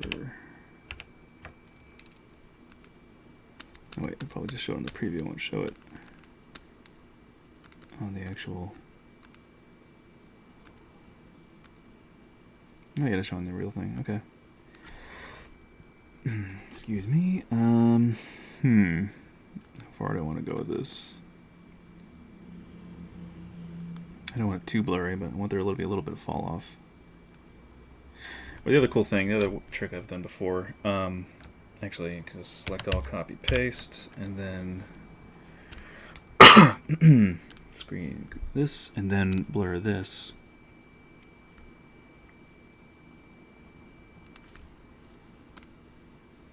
So it gives it a little bit more of that glow and a little less of the. So it's a mixture of the two being blurred. Let's do it like 6.3, and then do this one a little less. Like 3. Kind of gives me what I'm looking for. All right. All right, merging down. Save this as an alt. Alpha. Do JPEG.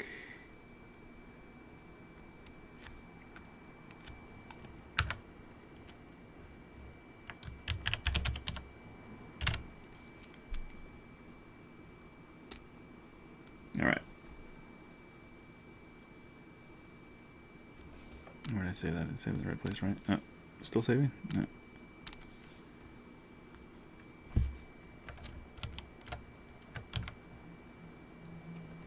Duh. Keep forgetting. I'm like, why is it? Because it's bringing up the menus on the other screen. There we go. Okay. Minimize that. And we're back in ZBrush. Yay! Finally at the end of the stream. Sorry, it was like a largely Photoshop stream. So, there's a bunch of different ways we can do this. I probably want to do it through Spotlight, actually. I guess I don't want to do it through the drag rectangle. And we don't want symmetry on this case because the middle is different. Alright, center that, hit F. And we want to import this guy. So my other SSD, there it is. Alright. There she blows, Captain. I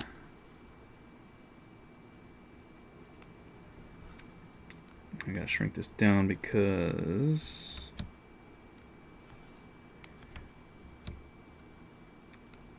sweet. I gotta have room for the triangles that I still left out. And it's interesting how this still looks like off center. And maybe I didn't center it in Photoshop, is that it? I didn't. Derp. Alright, so easy way to fix that. Select all, cut. Actually, wait, no, don't want to do it that way. I want to do it this way.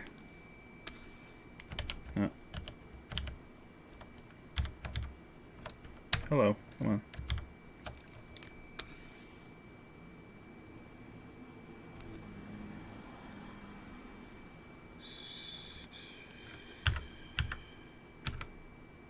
That's better. All right. Cut. Paste. Now it's centered. Merge down. Overwrite.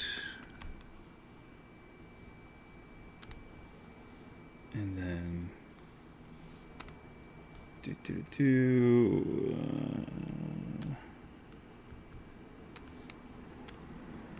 how do you delete this?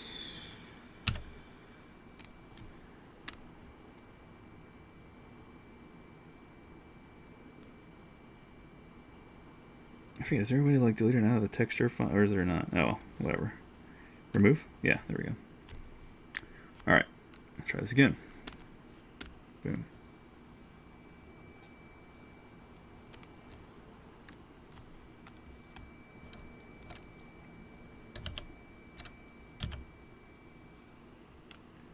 Why can't I delete this? Arrgh, annoying.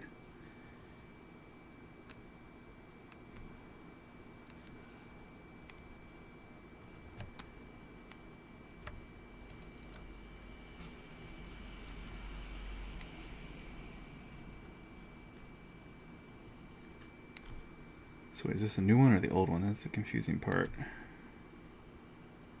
think it's the new one. Yeah. Alright. I think. Am I right? Yeah.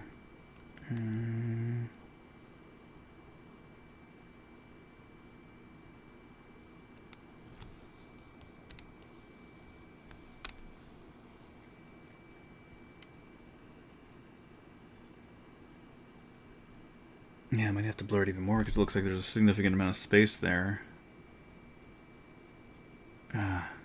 Challenges.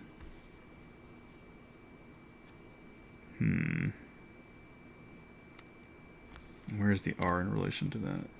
Okay, so it isn't, it's like right.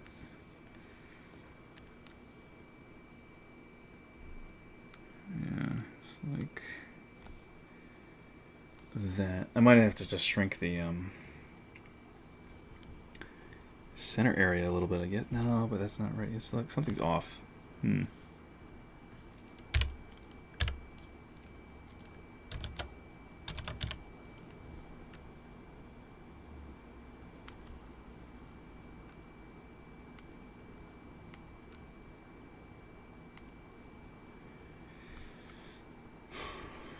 What's up?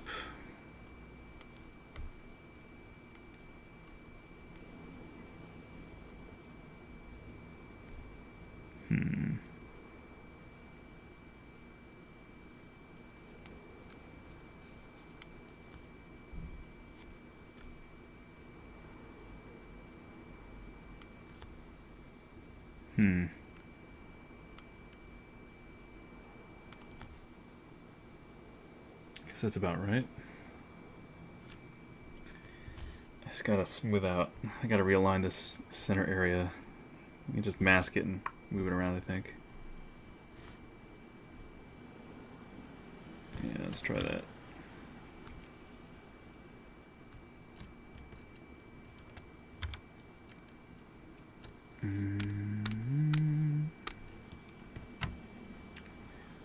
Drop this down.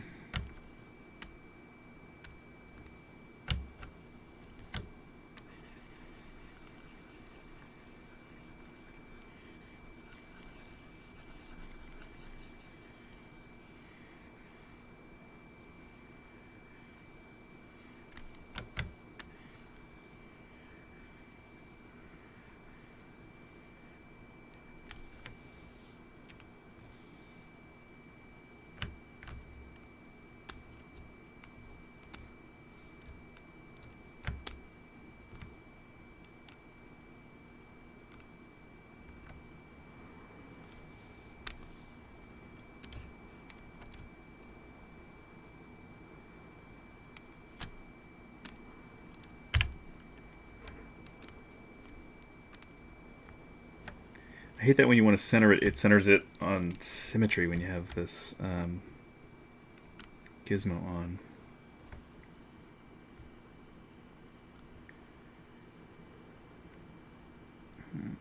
Let's eyeball this.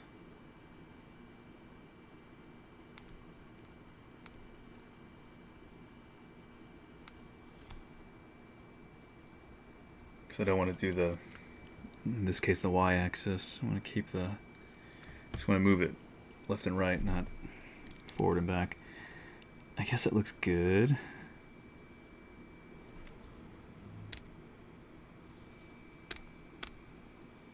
One of the sweet things about ZBrush, one of the many sweet things is the ability to do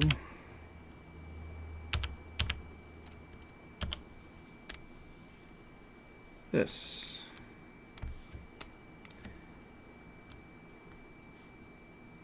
Of course, they're not centered, but pull this out.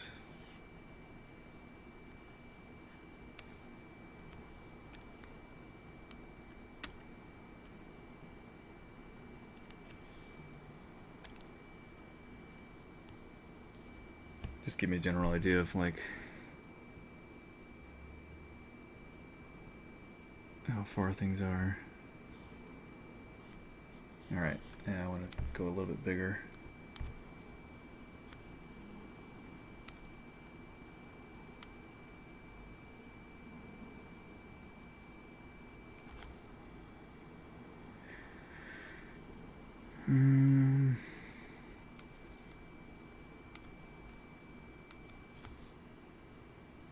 Yeah, that works.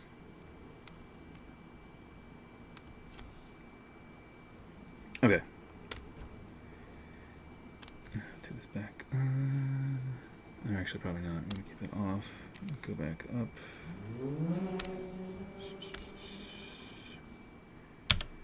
Alright, and then we want to turn on spotlight projection, because we turn that off.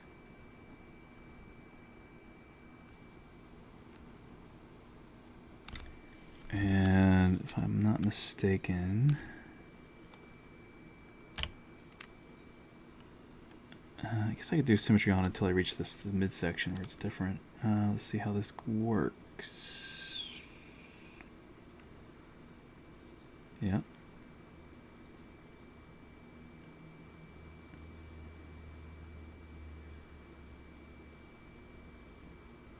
It might be way too raised though. I might have to turn down the strength.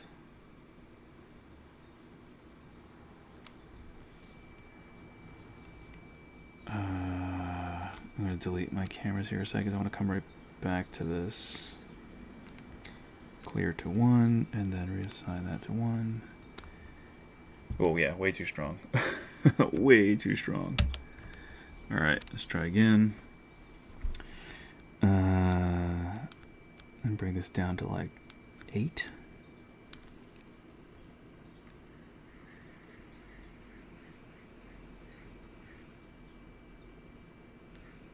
Weird, why is it noisy? Is that just because... I wonder. Because this is noisy? It's alright, I'll fix it. Fix it in post. Still too much. Wow. What's going on in chat? Brent Roberts, wow, dude. Spotlight. You can do it on layer and just the height. Yeah, that's true. That's a good point. Yep. I think it's the old one. New one is bottom left. Oh, we were talking about before, yeah. I think this is the new one, isn't it? Yeah, oh well. It feels about centered anyway. Feels about right. Let's see here. Let's see what else I can do here to kind of soften some things up a little bit. Spotlight radius, opacity. Kind of want opacity all the way up, don't we? Yeah, actually, it's just for us to see. I think it doesn't matter. Pardon me.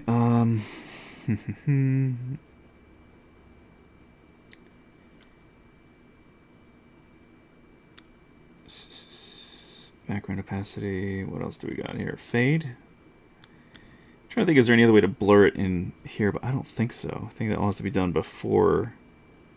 Or is it intensity with that? I forget what that. That's just contrast, right? I don't think there's any other way to blur stuff. I think it's just smoothing at this point, right? Yeah.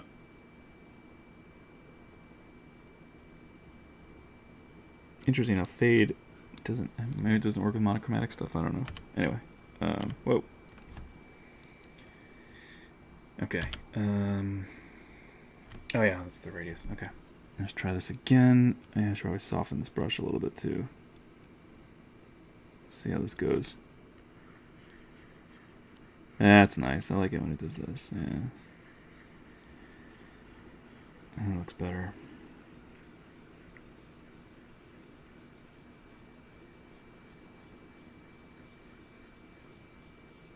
So cool. This kind of stuff just feels almost like magic. It's the way it kind of pulls things out.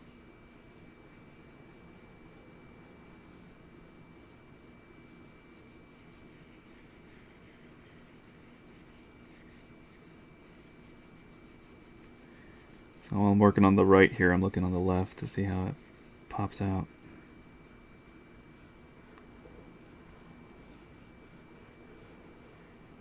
Interesting. It feels like it still needs another... Oh, yeah, that's right, because I didn't subdivide up beforehand. Derp. I forgot to do that when I last duplicated this. That's what's going on. Alright, delete those lowers. Divide up. 8 million. There we go. Better. Okay, that'll help. Alright, let's try again.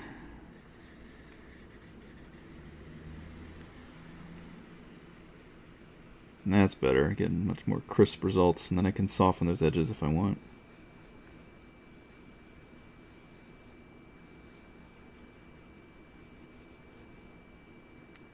Although I feel like it's... Yeah, it's altering... It's like, it's too bumpy. I want to do it more uniform, so... The way I'll do that is using... Try that layer brush again. I think that one was probably the answer. That's a ticket for this one. Instead of having to... Because I know there's... It's all different levels. I don't want to... Alright, well, let's see. Yeah, this is going to be perfect, but how high are we going here? It's not too bad. Actually, it's almost perfect. Maybe a little less. And let's make sure we're centered. Alright, and intensity, let's bring this back down to like 55-ish. I'm just avoiding that head because it'll screw up if I do a symmetry on that. Here we go. I think this is the ticket. This is what I was looking to do.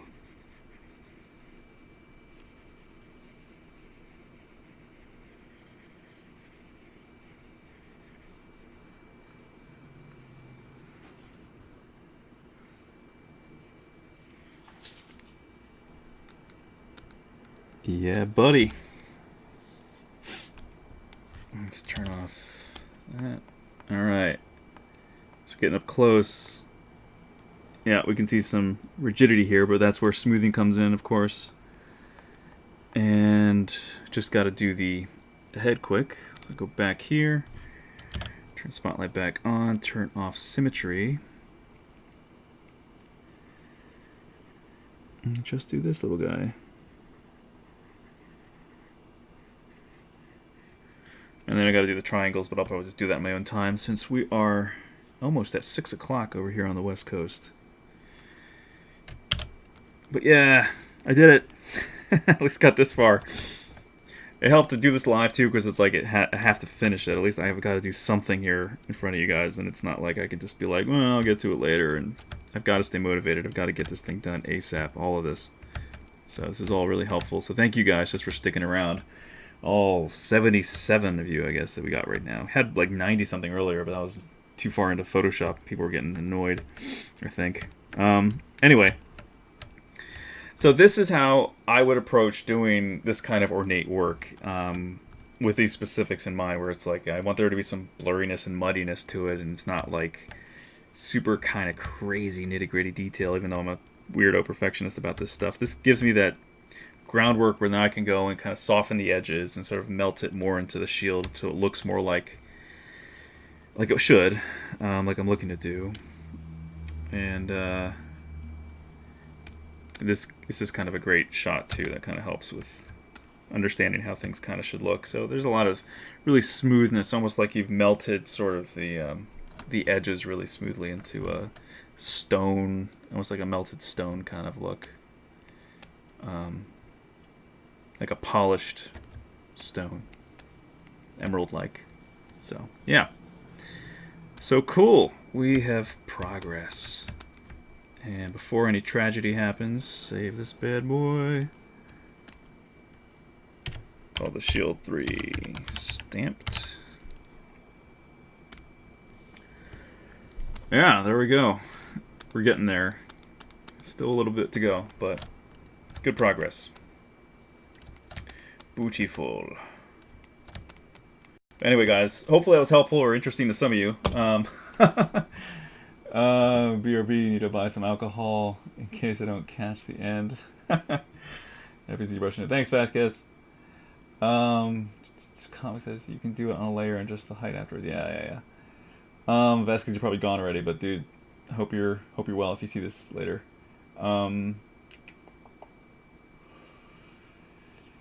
Use this alpha and then use the drag rec. I could, but see, drag rec wouldn't be as precise with this as what I was doing. I mean, you could do that, but you have to like estimate, where it is and then drag it out. I found that's the problem with the alphas. So many ways to do it. Yeah. Could have masked out the design too and pulled it out. Yeah, that's another way too. Yeah. But this way is a little bit more assured, so you're not missing things. You can do a little more controlled the way I did it. So, anyway, this is one way, one of many ways. Just like a lot of things in Photoshop can be done in many different ways. This is one way of doing it. So, I'm not declaring my way as the ultimate best way, but it is a way that is about relatively the same amount of time it would take to do some of the other ways, I think. So, and it gives you a fair amount of control. So yeah, some cool insight here too for those who may never have noticed if you played the game and you never knew that these symbols were in there. This is all cute little homage to PlayStation's buttons. So anyway, love seeing it done in different ways. Yeah. So unless anyone else has any other questions, I think I'll be calling it here. But thanks so much, guys, and ladies, guys and gals. Always new fresh coming for you, Daniel. Thanks. Yeah, man. I appreciate it. I try to make it interesting and push myself. So anyway, more will be coming. Thank you. And yeah, if you guys scroll up, you can find my social media. If anyone missed it before, scroll up in the chat, and I've got all my stuff there. anyone wants to throw a little tip my way, I would appreciate it, but not required at all. All right, ladies and gents, thanks so much. Take care. Don't get the Rona. Get out there and enjoy some fresh air. And I will be streaming again shortly. I'll throw some stuff up on my Instagram to let you guys know when it's coming. So, yep. Tans, there you are. Tiger Lily. Thanks for showing up. All right, people, take care. Best wishes. I'll see you guys.